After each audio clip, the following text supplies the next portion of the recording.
Hello friends, Aditya academy ಚಾನಲ್ಗೆ ನಿಮ್ಮೆಲ್ಲರಿಗೂ ಮತ್ತೊಮ್ಮೆ ಸ್ವಾಗತ. ಇವತ್ತಿನ ವಿಡಿಯೋದಲ್ಲಿ ನಾವು ಬಡತನ ಮತ್ತು ನಿರುದ್ಯೋಗದ ಬಗ್ಗೆ ಮಾತಾಡೋಣ. ಅದರಲ್ಲೂ ಬಡತನಕ್ಕೆ ಸಂಬಂಧಪಟ್ಟ ಹಾಗೆ ಏನೇನು ನಾವು ಇವತ್ತಿನ ವಿಡಿಯೋದಲ್ಲಿ ನೋಡೋಣ ಅಂತಂದರೆ, ಮೊದಲಿಗೆ ನಾವು ಬಡತನ ಮಾಪನ ಮಾಡುವ ಬೇರೆ ಬೇರೆ ವಿಧಾನಗಳ ಬಗ್ಗೆ ಇವತ್ತಿನ ವಿಡಿಯೋದಲ್ಲಿ ತಿಳ್ಕೊಳ್ಳೋಣ. ಬಡತನದ ಮಾಪನ, ಅಂದಾಜು, ಆಮೇಲೆ ವಿವಿಧ ಸಮಿತಿಗಳು ಮತ್ತು ಅವುಗಳ ಉದ್ದೇಶಗಳ ಬಗ್ಗೆ ನಾವು ಇವತ್ತಿನ ವಿಡಿಯೋದಲ್ಲಿ ತಿಳ್ಕೊಳ್ಳೋಣ. ನಮ್ಮ ಚಾನೆಲನ್ನು ನೀವು ಇನ್ನೂ ಸಬ್ಸ್ಕ್ರೈಬ್ ಮಾಡ್ಕೊಂಡಿಲ್ಲ ಅಂದರೆ ದಯವಿಟ್ಟು ನಮ್ಮ ಚಾನಲ್ನ ಸಬ್ಸ್ಕ್ರೈಬ್ ಮಾಡ್ಕೊಳ್ಳಿ, ಲೈಕ್ ಬಟನ್ ಪ್ರೆಸ್ ಮಾಡಿ, ಆಮೇಲೆ ಬೆಲ್ ಬಟನ್ನ ಪ್ರೆಸ್ ಮಾಡಿ ನೋಟಿಫಿಕೇಷನ್ನ ಆನ್ ಮಾಡ್ಕೊಳ್ಳಿ. ಇದರಿಂದ ಏನಾಗುತ್ತಂತೆ, ಮುಂದೆ ಬರುವ ಎಲ್ಲ ವಿಡಿಯೋಗಳು ನಿಮ್ಮ ಮೊಬೈಲ್ನಲ್ಲಿ ನೋಟಿಫಿಕೇಷನ್ ತೋರಿಸುತ್ತೆ. ಓಕೆ, ಮೊದಲನೇದು ಬಡತನ. ಬಡತನದಲ್ಲಿ ನಾವು 2 ಕ್ಯಾಟಗರಿಯಾಗಿ ಡಿವೈಡ್ ಮಾಡ್ತೀವಿ. 2 ಕ್ಯಾಟಗರಿ ಯಾವ್ಯಾವು ಅಂತಂದರೆ, ಒಂದನೇ ಕ್ಯಾಟಗರಿಗೆ ನಾವು ನಿರಪೇಕ್ಷ ಬಡತನ ಅಂತ ಕರಿತೀವಿ. ನಿರಪೇಕ್ಷ ಬಡತನ ಅಂತಂದರೆ ಇಂಗ್ಲೀಷಲ್ಲಿ ಇದಕ್ಕೆ ನಾವು ಅಬ್ಸಲ್ಯೂಟ್ ಪಾವರ್ಟಿ ಅಂತ ಕರಿತೀವಿ. ಅಬ್ಸಲ್ಯೂಟ್ ಪಾವರ್ಟಿಯಲ್ಲಿ ನಿಮ್ಮ ಮೂಲ ಅಗತ್ಯತೆಗಳು ಏನಿರ್ತಾವಲ್ಲ ದಿನನಿತ್ಯ, ಅಂದರೆ 2 ಹೊತ್ತಿನ ಊಟ, ಆಮೇಲೆ ಒಂದು ಬಟ್ಟೆ, ಒಂದು ಸೂರು, ಹೀಗೆ ಮೂಲ ಅಗತ್ಯತೆಗಳನ್ನು ನೀವು ಪಡೆಯಲಾಗದಷ್ಟು ನಿಮ್ಮ ಕಡೆ ಆದಾಯ ಇರಲಿಲ್ಲ ಅಂತಂದರೆ ಅದಕ್ಕೆ ನಾವು ನಿರಪೇಕ್ಷ ಬಡತನ ಅಂಥೇಳಿ ಕರಿತೀವಿ. ಅದೇ ಎರಡನೇದಾದರೆ ನಾವು ಸಾಪೇಕ್ಷ ಬಡತನ ಅಂಥೇಳಿ ಕರಿತೀವಿ. ಸಾಪೇಕ್ಷ ಮತ್ತು ನಿರಪೇಕ್ಷ ಬಡತನದಲ್ಲಿ ಏನು ವ್ಯತ್ಯಾಸ ಅಂತ ನೀವು ಕೇಳಿದರೆ, ನಿರಪೇಕ್ಷ ಬಡತನಗಳು ಇವು ಭಾರತದಂತಹ ಬಡ ರಾಷ್ಟ್ರಗಳಲ್ಲಿ ನಾವು ಇದನ್ನು ಕಾಣ್ತೀವಿ. ಭಾರತ, ಅಫ್ಘಾನಿಸ್ತಾನ, ಪಾಕಿಸ್ತಾನ, ಬಾಂಗ್ಲಾದೇಶ್, ಶ್ರೀಲಂಕಾ, ಆಮೇಲೆ ಇತರೆ ಏಷ್ಯಾದಲ್ಲಿರುವ ಬೇರೆ ಬೇರೆ ಆಫ್ರಿಕಾದಲ್ಲಿರುವ ವಿವಿಧ ಬಡ ರಾಷ್ಟ್ರಗಳೇನಿವೆ ಇವೆಲ್ಲವೂ ನಿರಪೇಕ್ಷ ಬಡತನದಲ್ಲಿ ಇವೆ. ಅಂದರೆ ಇವತ್ತು ನಾವು ಭಾರತದಲ್ಲಿ ಬಡತನ ಅಂತ ಹೇಳಿ ಮಾತಾಡಿದರೆ, ಬಡತನವನ್ನು ನಾವು ಅದು ಸ್ಪೆಸಿಫಿಕ್ ಆಗಿ ಮಾತಾಡೋಕೆ ಹೋದರೆ ಅದರಲ್ಲಿ ನಾವು 2 ಹೊತ್ತಿನ ಊಟ ಯಾರಿಗೆ ಮಾಡೋಕ್ಕಾಗ್ತಾ ಇಲ್ಲ, ಆಮೇಲೆ ಸರಿಯಾದ ಬಟ್ಟೆ ಅವ್ರ ಹತ್ರ ಇರೋದಿಲ್ಲ, ಆಮೇಲೆ ಅವರಿಗೆ ಇರೋಕ್ಕೆ ಒಂದು ಸರಿಯಾದ ಮನೆ ಇರೋದಿಲ್ಲ, ಆಮೇಲೆ ಮನೆಯಲ್ಲಿ ಮೂಲ ಸೌಕರ್ಯಗಳು ಇರೋದಿಲ್ಲ, ಟಾಯ್ಲೆಟ್ಸ್ ಆಗಿರಲಿ, ಬಾತ್ರೂಮ್ ಫೆಸಿಲಿಟೀಸ್ ಆಗಿರಲಿ, ನೀರಿನ ಫೆಸಿಲಿಟಿ ಆಗಿರಲಿ, ಈ ಥರ ಅವರಿಗೆ ಮೂಲ ಸೌಕರ್ಯಗಳು ಕೂಡ ಅವರಿಗೆ ಇರೋದಿಲ್ಲ. ಅಂಥ ಸ್ಥಿತಿ ಇದ್ದಲ್ಲಿ ಅವರಿಗೆ ನಾವು ನಿರಪೇಕ್ಷ ಬಡತನ ಇದೆ ಅಂಥೇಳಿ ನಾವು ಕರಿತೀವಿ. ಆದರೆ ಸಾಪೇಕ್ಷ ಬಡತನದ ಇವು ಹೆಚ್ಚು ಕಡಿಮೆ ಶ್ರೀಮಂತ ರಾಷ್ಟ್ರಗಳಲ್ಲಿ ಇಂಥ ಸಮಸ್ಯೆಗಳನ್ನು ನಾವು ನೋಡ್ಬೋದು. ಅಮೇರಿಕಾ ಮತ್ತು ಯುರೋಪ್ಗಳಲ್ಲಿನ ರಾಷ್ಟ್ರಗಳೇನಿವೆ ಇವು ಹೆಚ್ಚು ಕಡಿಮೆ ಸಾಪೇಕ್ಷ ಬಡತನದಲ್ಲಿ ಅಲ್ಲಿನ ಪ್ರಜೆಗಳು ಇರ್ತಾರೆ. ಸಾಪೇಕ್ಷ ಬಡತನದಂತಂದರೆ ನಮ್ಮಂಥ ಕೆಟ್ಟ ಪರಿಸ್ಥಿತಿ ಆ ಬಡತನದಲ್ಲಿ ಇರೋದಿಲ್ಲ. ಭಾರತದ ದೇಶದಲ್ಲಿನ ಕೆಟ್ಟ ಪರಿಸ್ಥಿತಿಗಳೇನಿದೆ ಬಡವರಿಗೆ, ಆ ಥರ ಕೆಟ್ಟ ಪರಿಸ್ಥಿತಿ ಅಲ್ಲಿನ ಬಡವರಿಗೆ ಇರೋದಿಲ್ಲ. ಆದರೆ ಅಲ್ಲಿನ ಜೀವನ ಶೈಲಿ ತಕ್ಕ ಹಾಗೆ ಅಲ್ಲಿನ ಬೇರೆ ಪ್ರಜೆಗಳಿಗೆ ಇದ್ದ ಆದಾಯ ಅವರಿಗೆ ನಾವು ಕಂಪೇರ್ ಮಾಡಿದರೆ ಅಲ್ಲಿನ ಬಡವರಿಗೆ ಕಡಿಮೆ ಆದಾಯ ಇರ್ತದೆ. ಅವರು ಸೂರು ಅಥವಾ ಅವ್ರಿಗೆ ಇರೋ ಏರಿಯಾ ಆಗಿರ್ಬೋದು, ಅವರಿಗೆ ಸಿಗೋ ಕೆಲವೊಂದು ಫೆಸಿಲಿಟೀಸ್ ಆಗಿರ್ಬೋದು, ಅಲ್ಲಿನ ಶ್ರೀಮಂತರಿಗೆ ಸಿಗೋ ಫೆಸಿಲಿಟೀಸ್ ಇವರಿಗೆ ಇರೋದಿಲ್ಲ ಅಂತ ಹೇಳ್ಬೋದು. ಅದಕ್ಕೆ ನಾವು ಸಾಪೇಕ್ಷ ಬಡತನ ಅಂತೇಳಿ ಕರಿತೀವಿ. ಇದು ಶ್ರೀಮಂತ ರಾಷ್ಟ್ರಗಳಲ್ಲಿ ನಾವು ಇಂಥ ಸನ್ನಿವೇಶಗಳನ್ನು ನೋಡ್ತೀವಿ. ಆದರೆ ನಾವು ಈ ಬಡತನ ಇದೆಯೋ ಇಲ್ಲೋ ಅಂತ ಹೇಳಿ ನಾವು ಕಂಡುಹಿಡಬೇಕಂತಂದರೆ ಅದಕ್ಕೆ ನಾವು ಮೊದಲು ಮಾಪನವನ್ನು ಮಾಡಬೇಕಾಗತ್ತೆ. ಭಾರತದಲ್ಲಿ ಎಷ್ಟು ಬಡತನ ಇದೆ ಅಂಥೇಳಿ ನಾವು ಮಾಪನ ಮಾಡಬೇಕು. ಮಾಪನ ಮಾಡಿದಾಗಲೇ ನಾವು ಭಾರತದಲ್ಲಿ ಇಷ್ಟು ಜನರು ಬಡವರಿದ್ದಾರೆ, ಆ ಬಡವರನ್ನು ನಾವು ಮೇಲ್ ತರಬೇಕಂತಂದರೆ ಅವರಿಗೆ ಯಾವ ಥರದ ಕಾರ್ಯಕ್ರಮಗಳು ಅಥವಾ ಸ್ಕೀಮ್ಗಳನ್ನು ರಚಿಸಬೇಕು ಅಂಥೇಳಿ ನಮಗೆ ಗೊತ್ತಾಗ್ತದೆ.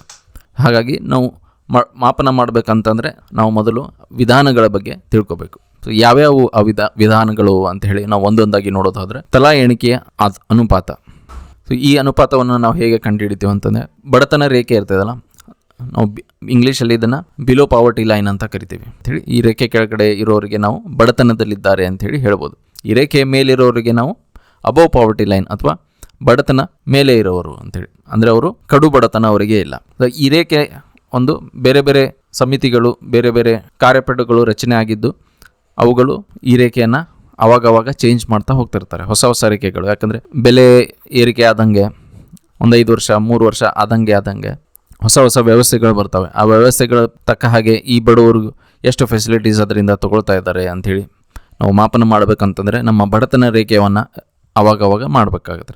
ಒಂದು ಸಣ್ಣ ಎಕ್ಸಾಂಪಲ್ ಕೊಡೋದಾದರೆ, ನಾವು ಸ್ವಾತಂತ್ರ್ಯ ನಂತರದ ಭಾರತದಲ್ಲಿ 50-51ರಲ್ಲಿ ನಾವು ಬಡತನವನ್ನು ಲೆಕ್ಕ ಹಾಕಬೇಕಂತಂದರೆ ಮಾಸಿಕವಾಗಿ 15-20 ರೂಪಾಯಿ ಗಳಿಕೆ ಮಾಡ್ತಾಯಿದ್ರೆ ಅವರು ಬಡತನದಿಂದ ಮೇಲೆ ಇದ್ದಾರೆ ಅಂತೇಳಿ. 15 ರೂಪಾಯಿಗಿನ ಕಡಿಮೆ ಅವರು ಆದಾಯ ಇತ್ತಂತಂದರೆ ತಿಂಗಳಿಗೆ, ಇದು ನಾನು ಹೇಳ್ತಾ ಇರೋದು, 15 ರೂಪಾಯಿಗಿನ ಕಡಿಮೆ ಅವ್ರ ಆದಾಯ ಇತ್ತಂದರೆ ಅವರು ಬಡತನ ರೇಖೆಯಲ್ಲಿ ಬರ್ತಾರೆ ಅಂಥೇಳಿ ಹೇಳ್ಬೋದಾಗಿತ್ತು. ಆದರೆ ಇವತ್ತಿನ ಪರಿಸ್ಥಿತಿ ಹಾಗಿಲ್ಲ. ನಿಮಗೆ ಗೊತ್ತಿರೋ ಹಾಗೆ ಇವತ್ತಿನ ಪರಿಸ್ಥಿತಿಯಲ್ಲಿ 15-20 ರೂಪಾಯಿ ನಿಮ್ಮ ಒಂದು ದಿನಕ್ಕೂ ಸಾಲೋದಿಲ್ಲ.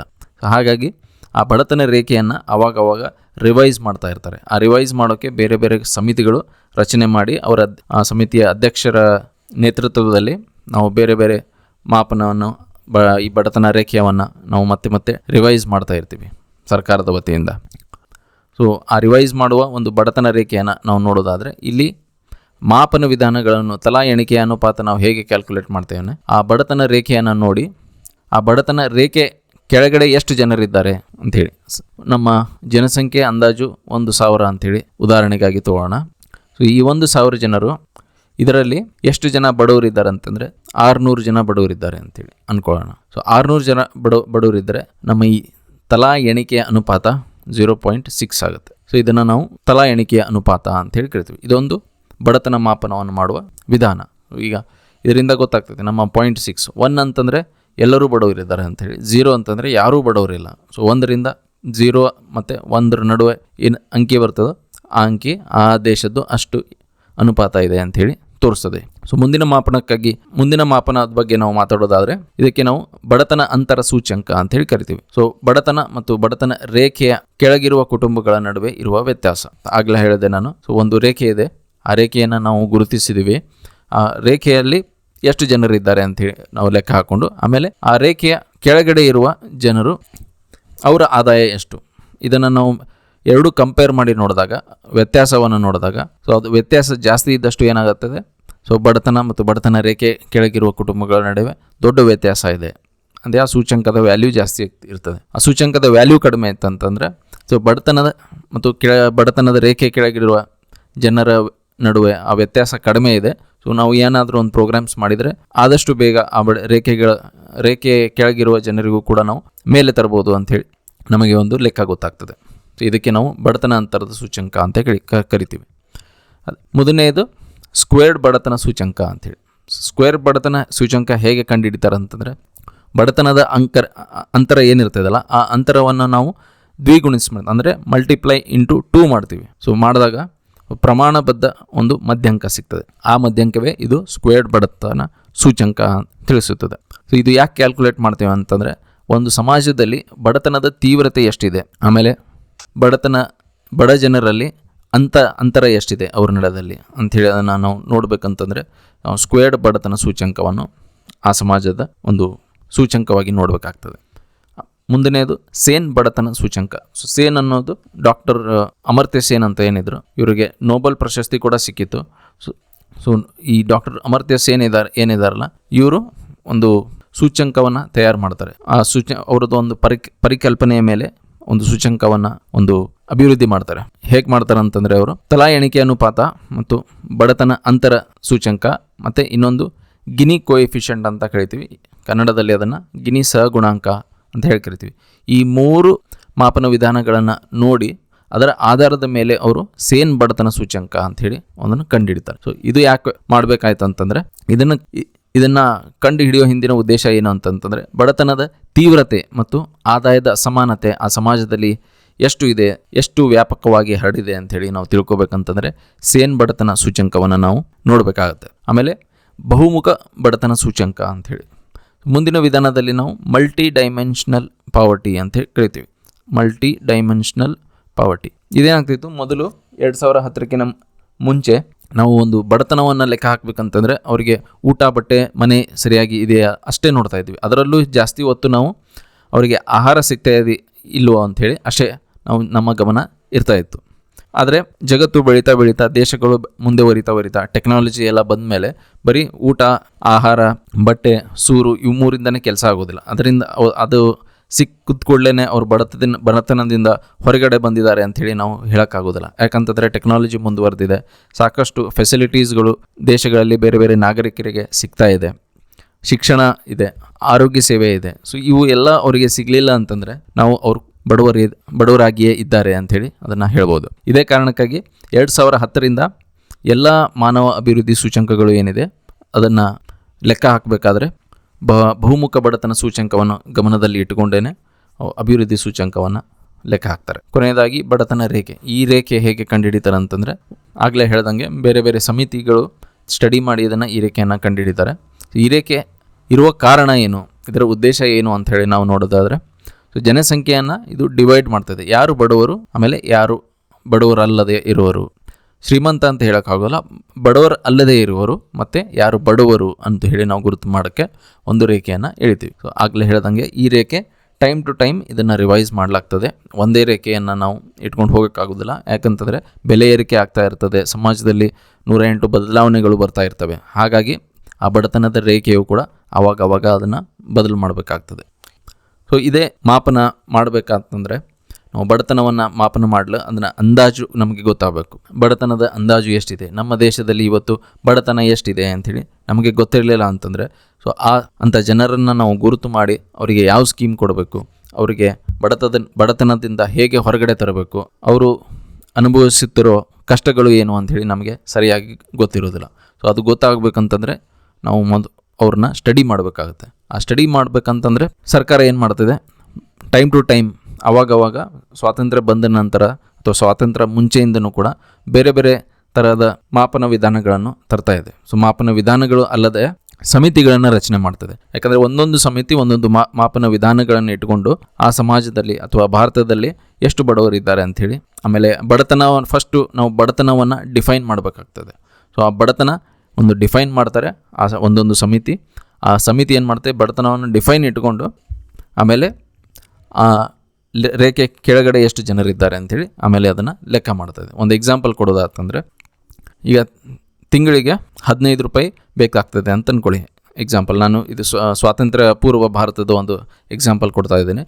ಆವಾಗ ಒಂದು 15 ರೂಪಾಯಿಗಿನ ಕಡಿಮೆ ಇದ್ದವರು ಬಡವರು ಅಂಥೇಳಿ ಅನ್ನಿಸ್ಕೋತಿದ್ರು. ಅದವರು ಹೇಗೆ ಅದನ್ನು ಲೆಕ್ಕ ಮಾಡಿದರು ಅಂತಂದರೆ, 15 ರೂಪಾಯಿಗೆ ನಿಮಗೆ ತಿಂಗಳಿಗೆ ಆಹಾರ ಸೇವಿಸುವಷ್ಟು ಅಕ್ಕಿ ಗೋಧಿ ಇಂಥದ್ದು ಕೊಂಡುಕೊಳ್ಳುವಷ್ಟು ನಿಮಗೆ ವೆಚ್ಚ ಮಾಡಬೇಕಂತಂದರೆ 15 ರೂಪಾಯಿ ಬೇಕಾಗ್ತಿತ್ತು. ಹಾಗಾಗಿ 15 ರೂಪಾಯಿಯನ್ನು ಅವರು ಒಂದು ಬಡತನದ ರೇಖೆಯ ಅಂಶವನ್ನಾಗಿ ಇಟ್ಕೊಂಡ್ರು. ಸೊ 15 ರೂಪಾಯಿಗಿನ ಗ್ರಾಮೀಣ ಸೈಡಲ್ಲಿದ್ದವರು 15 ರೂಪಾಯಿಗಿನ ಕಡಿಮೆ ಯಾರು ವೆಚ್ಚ ಮಾಡ್ತಾರೋ ಅವರು ಬಡತನ ರೇಖೆಯ ಕೆಳಗಡೆ ಇದ್ದಾರೆ ಅಂಥೇಳಿ, 15 ರೂಪಾಯಿಗಿನ ಮೇಲೆ ಯಾರು ವೆಚ್ಚ ಮಾಡ್ತಾರೋ ಅವರು ಬಡತನ ರೇಖೆಯಿಂದ ಹೊರಗಡೆ ಇದ್ದಾರೆ ಅಂಥೇಳಿ ಈ ಥರ ಸರ್ಕಾರ ಲೆಕ್ಕ ಹಾಕ್ತಿತ್ತು. ಸೊ ಒಂದೊಂದಾಗಿ ಈ ಸಮಿತಿಯ ಬಗ್ಗೆ ಡಿಸ್ಕಸ್ ಮಾಡ್ಕೊಂಡು ಹೋಗೋಣ. ಅಲ್ಲಿ ನಿಮಗೆ ಬೇರೆ ಬೇರೆ ಬಡತನ ರೇಖೆಯ ಮಾಪನ ಹೇಗೆ ಮಾಡಿದ್ರು ಅಂಥೇಳಿ ಇಲ್ಲಿ ತಿಳ್ಕೊಳ್ಳೋಕ್ಕೆ ಸಾಧ್ಯ ಆಗ್ತದೆ. ಸೊ ನಿಮಗೆ ಹಿಂದಿನ ವಿಡಿಯೋದಲ್ಲಿ ನಾವು ಸಾಕಷ್ಟು ಬಾರಿ ಇದನ್ನು ಡಿಸ್ಕಸ್ ಮಾಡಿದ್ದೀವಿ. ಮೊದಲ ಬಾರಿಗೆ ಬಡತನ ಬಗ್ಗೆ ಮಾಪನ ಮಾಡೋದಾಗಲಿ ಅದರ ಬಗ್ಗೆ ಮಾತನಾಡೋದಾಗಲಿ ಯಾರು ಮಾಡಿದೆ ಅಂತಾರೆ, ದಾದಾಬಾಯಿ ನವರೋಜಿಯವರು. ದಾದಾಬಾಯಿ ನವರೋಜಿಯವರು ತಮ್ಮ ಪುಸ್ತಕ ಇದೆಯಲ್ಲ, poverty in the unBritish India, so ಈ ಪುಸ್ತಕದಲ್ಲಿ ಅವರು ಬಡತನವನ್ನು ಹೇಗೆ ಮಾಪನ ಮಾಡ್ಬೋದು ಅಂಥೇಳಿ ಡಿಸ್ಕಸ್ ಮಾಡಿದ್ದಾರೆ.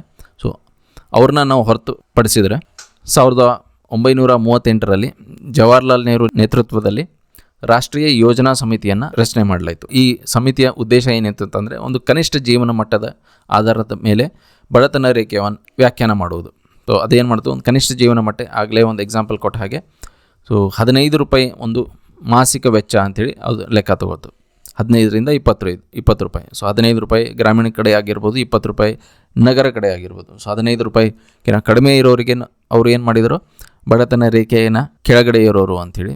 ಆಮೇಲೆ 20 ರೂಪಾಯಿ ನಗರದಲ್ಲಿ 20 ರೂಪಾಯಿಗಿನ ಕಡಿಮೆ ಇದ್ದವರಿಗೆ ಬಡತನ ರೇಖೆಯ ಕೆಳಗಡೆ ಇದ್ದವರು ಅಂಥೇಳಿ ಅದನ್ನು ಅಂದಾಜು ಮಾಡ್ತು. ಸೊ ಆ ಕನಿಷ್ಠ ಒಂದು ಜೀವನ ಮಟ್ಟವನ್ನು ತೊಗೊಂಡು 15 ರೂಪಾಯಿಗಿನ ಕಡಿಮೆ ಯಾರು ಗಳಿಸ್ತಾ ಇದ್ದಾರೆ, ಆಮೇಲೆ ಅದಕ್ಕಿಂತ ಜಾಸ್ತಿ ಯಾರು ಗಳಿಸ್ತಾ ಇದ್ದಾರೆ ಅಂತ ವಿಭಾಜನೆ ಮಾಡಿ ಸೊ ಅಂಥ ಜನರನ್ನು ಗುರುತು ಮಾಡ್ತು. ಅದು 1938ರಲ್ಲಿ ರಾಷ್ಟ್ರೀಯ ಯೋಜನಾ ಸಮಿತಿಯ ಒಂದು ಅಂದಾಜು. ಆಮೇಲೆ ಸ್ವಾತಂತ್ರ್ಯ ನಂತರ ಸೊ ಬಡತನ ಅಂದಾಜು ಮಾಡೋಕ್ಕೆ ಒಂದು ಕಾರ್ಯಪಡೆಯನ್ನು ರಚನೆ ಮಾಡಲಾಯಿತು. ಇದಕ್ಕೆ ನಾವು ಬಡತನ ಅಂದಾಜಿನ ಕಾರ್ಯಪಡೆ ಅಂತೇಳಿ ಕರೀತಾರೆ. ಸೊ ಇದೇನಾಯಿತು ಅಂತಾರೆ, 1962ರಲ್ಲಿ ಮೊದಲ ಬಾರಿಗೆ ಭಾರತದಲ್ಲಿ ನಾವು ಆಹಾರದ ಸೇವನೆ ಮೇಲೆ ಅಥವಾ ಆಹಾರ ಪದ್ಧತಿಯ ಮೇಲೆ ನಾವು ಬಡವರು ಮತ್ತು ಬಡವರ ಅಲ್ಲದೇ ಇರುವವರನ್ನು ವಿಭಾಜನೆ ಮಾಡಿತು ಈ ಸಮಿತಿಯ ಪ್ರಕಾರ. ಅಂದರೆ ಒಂದು ಕುಟುಂಬಕ್ಕೆ ಒಂದು ಕನಿಷ್ಠ ಆಹಾರ ಎಷ್ಟು ಬೇಕು ಅಂಥೇಳಿ ಮೊದಲು ಅದನ್ನು ಲೆಕ್ಕ ಮಾಡಿಕೊಂಡ್ರು. ಸೊ ಕನಿಷ್ಠ ಆಹಾರ ಲೆಕ್ಕ ಹಾಕ್ಕೊಂಡು ಅವಶ್ಯಕತೆ ಏನು, ಆಹಾರ ಅಂತೂ ಬೇಕು, ಅದ್ರ ಜೊತೆಗೆ ಹಾಕೊಳ್ಳೋಕ್ಕೆ ಬಟ್ಟೆ, ಅದರ ಆಮೇಲೆ ಒಂದು ಮನೆ ಇರ್ಬೋದು ಇದ್ರೆ, ಸೊ ಇದನ್ನು ಅವರು ಕನ್ಸಿಡರ್ ಮಾಡಿಕೊಂಡು ಆ ಆಧಾರದ ಮೇಲೆ ಬಡತನ ರೇಖೆಯನ್ನು ಅವರು ಹೇಳಿದರು. ಆಮೇಲೆ ಪ್ರಾದೇಶಿಕ ಕೆಲವೊಂದು ವ್ಯತ್ಯಾಸಗಳಿರ್ತವೆ, ಗ್ರಾಮೀಣದಲ್ಲಿ ನಗರ ಪ್ರದೇಶಗಳಲ್ಲಿ, ಹೀಗೆ ಪ್ರಾದೇಶಿಕ ವ್ಯತ್ಯಾಸಗಳನ್ನು ಅವರು ಗಮನಿಸಿದೆ. ಅವ್ರು ಏನು ಮಾಡಿದರು, ಗ್ರಾಮೀಣಕ್ಕೆ ಮತ್ತು ನಗರ ಪ್ರದೇಶಗಳಿಗೆ ಪ್ರತ್ಯೇಕ ಬಡತನ ರೇಖೆಗಳನ್ನು ವ್ಯಾಖ್ಯಾನಿಸುವ. ಇದು ಪ್ರಾದೇಶಿಕ ವ್ಯತ್ಯಾಸಗಳು ಯಾಕೆ ಹೇಳ್ತೀನಿ ಅಂತಂದರೆ, ಈಗ ಕರ್ನಾಟಕದ ಒಂದು ರಾಜ್ಯದ ಉದಾಹರಣೆಯಾಗಿ ತೊಗೊಂಡ್ರೆ, ಈಗ ಕಲ್ಯಾಣ ಕರ್ನಾಟಕದ ಸಮಸ್ಯೆಗಳು ಬೇರೆ ಇರ್ತವೆ, ಆಮೇಲೆ ಈ ಕಡೆ ಕಿತ್ತೂರು ಕರ್ನಾಟಕದ ಸಮಸ್ಯೆಗಳು ಬೇರೆ ಇರ್ತವೆ, ಮಲೆನಾಡು ಕರ್ನಾಟಕದ ಸಮಸ್ಯೆಗಳು ಬೇರೆ ಇರ್ತವೆ, ಆಮೇಲೆ ಮೈಸೂರು ಕರ್ನಾಟಕದ ಕಡೆ ಹೋದರೆ ಅಲ್ಲಿ ನಿಮಗೆ ಬೇರೆ ಬೇರೆ ಥರದ ಸಮಸ್ಯೆಗಳಿರ್ತವೆ. ಹೀಗೆ ಪ್ರಾದೇಶಿಕ ವ್ಯತ್ಯಾಸಗಳನ್ನು ಗಮನ ಹರಿಸಿದರೆ ನಮಗೆ ಬಡತನ ರೇಖೆಗಳು ಬೇರೆ ಬೇರೆ ಆಗ್ತದೆ ಅಲ್ಲಿ. ಯಾಕಂದರೆ ಕಲ್ಯಾಣ ಕರ್ನಾಟಕದಲ್ಲಿ ನೀರಿನ ಸಮಸ್ಯೆ, ಕೃಷಿ ಸಮಸ್ಯೆ ಈ ಥರ ಇರೋದರಿಂದ ಬಡತನ ರೇಖೆ ಕೆಳಗಡೆಯವರು ಸಾಕಷ್ಟು ಜನರು ಸಿಗ್ತಾರೆ. ಆಮೇಲೆ ಅಲ್ಲಿಯ ಜೀವನ ಶೈಲಿ ಕೂಡ ಬೇರೆ ಥರ ಇರ್ತದೆ. ಆದರೆ ನೀವು ಮಲೆನಾಡು ಕಡೆ ಹೋದರೆ ಅಲ್ಲಿಯ ಜೀವನ ಶೈಲಿ ಬೇರೆ ಇರ್ತದೆ, ಅಲ್ಲಿ ಖರ್ಚು ವೆಚ್ಚ ಕೂಡ ಬೇರೆ ಇರ್ತದೆ. ಈಗ ನೀವು ಕಲ್ಯಾಣ ಕರ್ನಾಟಕಕ್ಕೆ ಹೋಗಿ ಅಲ್ಲಿ ನಿಮಗೆ ಆಹಾರ ಸೇವನೆ ಮಾಡಲಿಕ್ಕೆ ಏನು ವೆಚ್ಚ ಆಗ್ತದೆ, ಒಂದು 50 ರೂಪಾಯಿ ವೆಚ್ಚ ಆಗ್ತಿದ್ರೆ ದಿನಕ್ಕೆ, ನೀವು ಮಲೆನಾಡು ಕರ್ನಾಟಕ ಅಥವಾ ಇನ್ನೊಂದು ಬೇರೆ ಪ್ರದೇಶಕ್ಕೆ ಹೋದರೆ ಅಲ್ಲಿ ನಿಮಗೆ ಜಾಸ್ತಿ ಆಗ್ಬೋದು. ಹೀಗೆ ಅಥವಾ ಕಲ್ಯಾಣ ಕರ್ನಾಟಕದಲ್ಲಿ ಜಾಸ್ತಿ ಆಗ್ಬೋದು, ಬೇರೆ ಇದರಲ್ಲಿ ಬೇರೆ ಕರ್ನಾಟಕದ ಬೇರೆ ಭಾಗಗಳಲ್ಲಿ ಅದು ಕಡಿಮೆ ಆಗ್ಬೋದು. ಹೀಗೆ ಪ್ರಾದೇಶಿಕ ವ್ಯತ್ಯಾಸಗಳು ಇರ್ತವೆ. ಅದಕ್ಕೆ ಆದರೆ ಈ ಸಮಿತಿ ಏನು ಮಾಡ್ತು, ಅಂಥ ಪ್ರಾದೇಶಿಕ ವ್ಯತ್ಯಾಸಗಳನ್ನ ಅದು ಗಮನಿಸಿರಲಿಲ್ಲ. ಸೊ ಅದೇನು ಮಾಡ್ತು, ಒಂದು ಆ್ಯಾವ್ರೇಜ್ ಆಗಿ ತಗೊಳ್ತು. ಸೊ ಗ್ರಾಮೀಣ ಮತ್ತು ನಗರ ಪ್ರದೇಶವನ್ನು ಅಷ್ಟೇ ಬೇರ್ಪಡಿಸಿ 2 ಬಡತನ ರೇಖೆಗಳನ್ನು ಗುರುತಿಸಿತು, ಅದರ ವ್ಯಾಖ್ಯಾನವನ್ನು ನೀಡಿತು. ಸೊ ಗ್ರಾಮೀಣ ಪ್ರದೇಶದಲ್ಲಿ ಇದ್ದರೆ ಇಷ್ಟು ದುಡ್ಡು ಅವ್ರು ಗಳಿಸ್ತಿದ್ರೆ ಅದನ್ನು ನಾವು ಗ್ರಾಮೀಣ ಪ್ರದೇಶದ ಬಡತನ ರೇಖೆ ಅಂಥೇಳಿ ಲೆಕ್ಕ ಹಾಕ್ತೀವಿ. ಅದೇ ನಗರ ಪ್ರದೇಶಗಳಲ್ಲಾದರೆ ಈ ರೇಖೆಗೆ ನಾವು ಬಡತನ ರೇಖೆ ಅಂಥೇಳಿ ವ್ಯಾಖ್ಯಾನ ಮಾಡ್ತೀವಿ ಅಂಥೇಳಿ ಅವರು ಹೇಳಿದರು. ಸೊ 1960 ಮತ್ತು 61 ಬೆಲೆಯಲ್ಲಿ ಅವರು ಏನು ಮಾಡಿದರು ಅಂತಂದರೆ, ತಿಂಗಳಿಗೆ ಗ್ರಾಮೀಣ ಪ್ರದೇಶದಲ್ಲಿ 20 ರೂಪಾಯಿಗಿಂತ ಕಡಿಮೆ ಗಳಿಸೋರಾದರೆ ಅವರು ಬಡತನ ರೇಖೆಗಿಂತ ಕಡಿಮೆ ಇರೋರು. ಅದೇ ನಗರದಲ್ಲಿ 25 ರೂಪಾಯಿಗಿಂತ ಕಡಿಮೆ ಗಳಿಸೋರಾದರೆ ಅಥವಾ ವೆಚ್ಚ ಮಾಡೋರಾದರೆ ಅವರು ಬಡತನ ರೇಖೆಗಿಂತ ಕಡಿಮೆ ಇರೋರು ಅಂಥೇಳಿ ಗುರುತು ಮಾಡಿತು. ಆದರೆ ಈ ಸಮಿತಿ ಏನು ಮಾಡುತ್ತಂತಂದರೆ, ಆರೋಗ್ಯ ಮತ್ತು ಶಿಕ್ಷಣದ ಮೇಲೆ ಏನಾದರೂ ಅವ್ರು ಖರ್ಚು ಮಾಡಿದರೆ ಅದು ಹೇಗಾದರೂ ಸರ್ಕಾರ ಫ್ರೀಯಾಗಿ ಕೊಡ್ತದೆ. ಹಾಗಾಗಿ ಆ ವೆಚ್ಚವನ್ನು ಲೆಕ್ಕ ತೊಗೊಳ್ಳಿಲ್ಲ. ಈಗ ಅವರು 5 ರೂಪಾಯಿ ಅದೇನು ಅಸ್ಯೂಮ್ ಮಾಡ್ತಂತಂದರೆ, ಅವ್ರು ಏನು ಖರ್ಚು ಮಾಡ್ತಾರೋ ಅವರು ಆಹಾರಕ್ಕೆ ಖರ್ಚು ಮಾಡ್ತಾರೆ. ಸೊ ಅವರು 50 ರೂಪಾಯಿ ಎಲ್ಲ ಆಹಾರಕ್ಕೆ ಖರ್ಚು ಮಾಡ್ತಾರೆ ಅಂತೇಳಿ. ಈಗ ಅವ್ರು ಏನಾದರೂ ಮೆಡಿಸಿನ್ ತೊಗೊಳ್ತಾ ಇದ್ದರೆ, ಅವ್ರಿಗೇನಾದರೂ ಕಾಯಿಲೆ ಇತ್ತಂತಂದರೆ ಅವಾಗೇನು ಸರ್ಕಾರ ಏನು ಅಸ್ಯೂಮ್ ಮಾಡುತ್ತಂತಂದರೆ, ಇಲ್ಲ ಅವ್ರು ಕಾಯಿಲೆ ಇತ್ತಂತಂದರೆ ಸರ್ಕಾರಿ ಆಸ್ಪತ್ರೆಗೆ ಬರ್ತಾರೆ. ಸೊ ಸರ್ಕಾರಿ ಆಸ್ಪತ್ರೆಗೆ ಬಂದರೆ ಅವರಿಗೆ ಉಚಿತವಾಗಿ ಸೇವೆ ಸಿಗ್ತದೆ ಅಂಥೇಳಿ ಕೆಲವೊಂದು ಅಸಂಪ್ಷನ್ಸ್ನ ಮಾಡಿಕೊಂಡು ಅವರು ಬರೀ ಆಹಾರದ ತಲೆಯಲ್ಲಿ ಅಷ್ಟೇ ಇಟ್ಕೊಂಡು 20-25 ರೂಪಾಯಿಯನ್ನು ನಿಗದಿ ಮಾಡ್ತು. ಇದನ್ನು 60ರ ದಶಕದಲ್ಲಿ ಮತ್ತು 70ರ ದಶಕದಲ್ಲಿ ಇದೇ ದಂಡವನ್ನು ರಾಷ್ಟ್ರ ಮತ್ತು ಬೇರೆ ಬೇರೆ ರಾಜ್ಯಗಳಲ್ಲಿ ನಾವು ಯೂಸ್ ಮಾಡ್ಕೊಂಡ್ವಿ ಆಗಿನ ಟೈಮ್ದಲ್ಲಿ. ಇದರ ಬೇಸಿಸ್ ಮೇಲೇ ನಾವು ಬಡತನದಿಂದ ನಾವು ಹೊರಗಡೆ ತರಬೇಕು ಜನರು ಅಂಥೇಳಿ ಅದೇ ಒಂದು ರೇಖೆಯನ್ನು ಇಟ್ಕೊಂಡ್ಬಿಟ್ವಿ. ಸೊ 60ರ ದಶಕದಲ್ಲಿ ಅದನ್ನು ಕಂಟಿನ್ಯೂ ಮಾಡ್ಕೊಂಡು ಹೋದ್ವಿ. 70ರ ದಶಕದಲ್ಲಿ ಈ ಮಾನದಂಡವನ್ನು ನಾವು ಕಂಟಿನ್ಯೂ ಮಾಡ್ಕೊಂಡು ಹೋಗಿದ್ವಿ. ಆಮೇಲೆ VM ದಾಂಡೇಕರ್ ಮತ್ತು N ರಾವತ್ ಇವರ ಅಧ್ಯಯನ ಇನ್ನೊಂದು ಸಮಿತಿಯನ್ನು ನಾವು ರಚನೆ ಮಾಡಿದ್ವಿ. ಸೊ ಮೊದಲ ಬಾರಿಗೆ ನಾವು ರಾಷ್ಟ್ರೀಯ ಮಾದರಿ ಸಮೀಕ್ಷೆ, ಸೊ ನ್ಯಾಷನಲ್ ಸ್ಯಾಂಪಲ್ ಸರ್ವೆ, ಇದರ ಡೇಟಾ ಬಳಸ್ಕೊಂಡು ಆ ಆಧಾರದ ಮೇಲೆ ನಾವು ಬಡತನವನ್ನು ವೈಜ್ಞಾನಿಕವಾಗಿ ಮಾಪನ ಮಾಡಿದ್ವಿ. ಯಾವಾಗ 1971ರಲ್ಲಿ. ಸೊ ಇಂದಿರಾ ಗಾಂಧಿ ಅವರ ಟೈಮ್ನಲ್ಲಿ ನಾವು ಬಡತನವನ್ನು ಬರೀ ನಾವು ಆಹಾರದ ಮೇಲೆ ಏನು ನೋಡ್ತಾ ಇದ್ವಿ. ಸೊ ಅದಷ್ಟೇ ಸಾಲದು, ನಾವೊಂದು ನ್ಯಾಷನಲ್ ಸ್ಯಾಂಪಲ್ ಸರ್ವೆ ಏನು ಆರ್ಗನೈಸೇಷನ್ ಇತ್ತು ಅವ್ರ ಕಡೆಯಿಂದ ನಾವು ಡೇಟಾವನ್ನು ತರಿಸ್ಕೊಂಡು ವೈಜ್ಞಾನಿಕವಾಗಿ ಆಮೇಲೆ ರೇಖೆಯನ್ನು ನಾವು ಮೊಟ್ಟ ಮೊದಲ ಬಾರಿಗೆ 1971ರಲ್ಲಿ ಮಾಡಿದ್ದೀವಿ. ಸೊ ಈ ರೇಖೆಯಲ್ಲೂ ಕೂಡ ನಾವು ಮೂಲ ಅಗತ್ಯತೆಗಳು ಏನಿರ್ತವೆ, ಅವಶ್ಯಕತೆಗಳು ಏನಿರ್ತವೆ ಅದನ್ನು ನೋಡಿ ಅದನ್ನು ನಾವು ಮಾಪನ ಮಾನದಂಡವಾಗಿ ಪರಿಗಣಿಸಿದ್ವಿ. ಅದರ ಜೊತೆಗೆ ಗ್ರಾಮೀಣ ಮತ್ತು ನಗರ ಪ್ರದೇಶಗಳಲ್ಲಿ ದಿನಕ್ಕೆ ಇಂತಿಷ್ಟು ಕ್ಯಾಲರೀಸ್ನ ಒಬ್ಬ ಮನುಷ್ಯ ತಗೋಬೇಕು ಅಥವಾ ಅವನಿಗೆ ಸಾಕಾಗಬೇಕು ಅಂತಂತಂದರೆ ಅದಕ್ಕೆ ಎಷ್ಟು ವೆಚ್ಚ ಆಗ್ತದೆ ಅಂಥೇಳಿ ಲೆಕ್ಕ ಮಾಡಿ ಅದರ ಮೇಲೆ ನಾವು ಬಡತನ ರೇಖೆಯನ್ನು ವ್ಯಾಖ್ಯಾನ ಮಾಡ್ತೀವಿ. ಉದಾಹರಣೆಗೆ ತಗೊಳ್ಳೋದಾತಂದರೆ, ಗ್ರಾಮೀಣ ಪ್ರದೇಶದಲ್ಲಿ ಅಥವಾ ನಗರ ಪ್ರದೇಶಗಳಲ್ಲಿ ಒಬ್ಬ ಮನುಷ್ಯ ದಿನಕ್ಕೆ ಇಂತಿಷ್ಟು ಕೆಲಸ ಮಾಡ್ತಾನೆ, ಇನ್ನು ಕೂಲಿ ಮಾಡ್ತಿರ್ತಾನೆ. ಅಥವಾ ಮಕ್ಕಳಿದ್ದರೆ ಅವರು ಶಾಲೆಗೆ ಹೋಗೋದು ಬರೋದು, ಅಥವಾ ಮಕ್ಕಳು ಈಗ 71ನೇ ಇಸ್ವಿ ಆಗೋದ್ರಿಂದ ಅವಾಗ ಶಾಲೆಗೆ ಹೋಗೋರು ಕಡಿಮೆ ಇರ್ತಾಯಿದ್ರು. ಸೊ ಮಕ್ಕಳು ಕೂಡ ಹೊರಗಡೆ ಸಣ್ಣ ಪುಟ್ಟ ಕೆಲಸ ಮಾಡ್ತಾಯಿದ್ರು. ಸೊ ಅವರು ಇಡೀ ದಿನ ಅವರು ಸ್ವಾಸ್ಥ್ಯವಾಗಿ ಇರಬೇಕು ಅವರು ಅಂತಂದರೆ, ಮುಂದುವರಿಬೇಕು ಅಂತಂದರೆ ಅವರಿಗೆ ಹೊಟ್ಟೆಗೆ ಸಾಕಷ್ಟು ಆಹಾರ ಬೇಕಾಗ್ತಿತ್ತು. ಆ ಆಹಾರದಿಂದ ಅವರಿಗೆ 2250 ಕ್ಯಾಲರಿಗಳು ಅವ್ರ ದೇಹಕ್ಕೆ ಹೋದರೆ ಅವರಿಗೆ ಬೇಕಾದಷ್ಟು ಅವರ ಆಹಾರವನ್ನು ಅವರು ಸೇವಿಸ್ತಾ ಇದ್ದಾರೆ ಅಂಥೇಳಿ ಈ ಸಮಿತಿಯು ಲೆಕ್ಕ ಹಾಕ್ತಿತ್ತು. ಸೊ ಅಷ್ಟು ಸೇವನೆ ಮಾಡೋಕ್ಕೆ ಅವರಿಗೆ ಆಗ್ತಾ ಇಲ್ಲ ಅಂತಂದರೆ, ಅವರಿಗೆ ಅಷ್ಟು ಆಹಾರ ಕೊಂಡುಕೊಳ್ಳುವಷ್ಟು ಶಕ್ತಿ ಇಲ್ಲ ಅಂತಂದರೆ ಅವರಿಗೆ ಅಂಥವ್ರನ್ನ ನಾವು ಬಡತನ ರೇಖೆಯ ಕೆಳಗಡೆ ಇದ್ದಾರೆ ಅಂಥೇಳಿ ನಾವು ಪರಿಗಣಿಸ್ತಾ ಇದ್ವಿ, ದಾಂಡೇಕರ್ ಮತ್ತು ರಾತ್ ಅವರ ಅಧ್ಯಯನದ ಪ್ರಕಾರ. ಮುಂದೆ ಹೋಗಿ YK ಅಲಗ್ ಸಮಿತಿಯನ್ನು ರಚನೆ ಮಾಡ್ತಾರೆ. ಸೊ 1977ರಲ್ಲಿ ಮತ್ತೆ ರಾಷ್ಟ್ರೀಯ ಯೋಜನಾ ಆಯೋಗ ಏನಿರ್ತದೆ ಬಡತನವನ್ನು ಮತ್ತೊಮ್ಮೆ ಅದನ್ನು ವ್ಯಾಖ್ಯಾನಿಸ್ತದೆ. ಸೊ 1979ರಲ್ಲಿ ತನ್ನ ವರದಿಯನ್ನು ಸರ್ಕಾರಕ್ಕೆ ಇದು ಸಲ್ಲಿಸುತ್ತದೆ. ಸೊ ಈ ವರದಿಯ ಪ್ರಕಾರ ಏನಿರ್ತದೆ ಅಂದರೆ, ಗ್ರಾಮೀಣ ಪ್ರದೇಶದಲ್ಲಿ ದಿನಕ್ಕೆ 2400. ಈಗ ಇಲ್ಲಿ ವ್ಯತ್ಯಾಸ ಏನಂತಂದರೆ, ಹಿಂದಿನ ಸಮಿತಿ ಏನು ಮಾಡ್ತದೆ, ಗ್ರಾಮೀಣ ಮತ್ತು ನಗರ ಪ್ರದೇಶಗಳ ನಡುವೆ ವ್ಯತ್ಯಾಸ ಮಾಡೋದಿಲ್ಲ. ಒಂದು ಆ್ಯಾವ್ರೇಜ್ ಆಗಿ ಇಬ್ಬರಿಗೂ 2250 ಕ್ಯಾಲರೀಸ್ ಬೇಕು ಅಂಥೇಳಿ. ಆದರೆ ಈ ಅಲಗ್ ಸಮಿತಿಯಲ್ಲಿ ಏನು ಮಾಡ್ತಾರೆ, ಅದನ್ನು ವ್ಯತ್ಯಾಸ ಮಾಡ್ತಾರೆ. ಯಾಕಂದರೆ ಗ್ರಾಮೀಣ ಪ್ರದೇಶದಲ್ಲಿ ಅವರು ಕೃಷಿ ಚಟುವಟಿಕೆಗಳನ್ನು ಮಾಡೋದ್ರಿಂದ ಅವರು ಮಾಡುವಂಥ ಕೂಲಿ ಜಾಸ್ತಿ ಇರ್ತದೆ, ಅವ್ರ ಕೆಲಸ ದೇಹದ ಶ್ರಮ ಅಲ್ಲಿ ಜಾಸ್ತಿ ಇರ್ತದೆ. ಹಾಗಾಗಿ ಅವರು ಜಾಸ್ತಿ ಕ್ಯಾಲರೀಸ್ನ ಕನ್ಸ್ಯೂಮ್ ಮಾಡಬೇಕು ಅಂಥೇಳಿ ಇಲ್ಲಿ 2400 ಕ್ಯಾಲರೀಸ್ ಕೊಳ್ಳುವಷ್ಟು ಅವನಿಗೆ ದುಡ್ಡಿತ್ತು ಅಂತಂದರೆ ಅಂಥವ್ರನ್ನ ಬಡತನ ರೇಖೆ ಅಂತ ಮೇಲೆ ಇದ್ದವರು ಅಂಥೇಳಿ ಇಲ್ಲಿ ಪರಿಗಣನೆ ಮಾಡ್ತದೆ.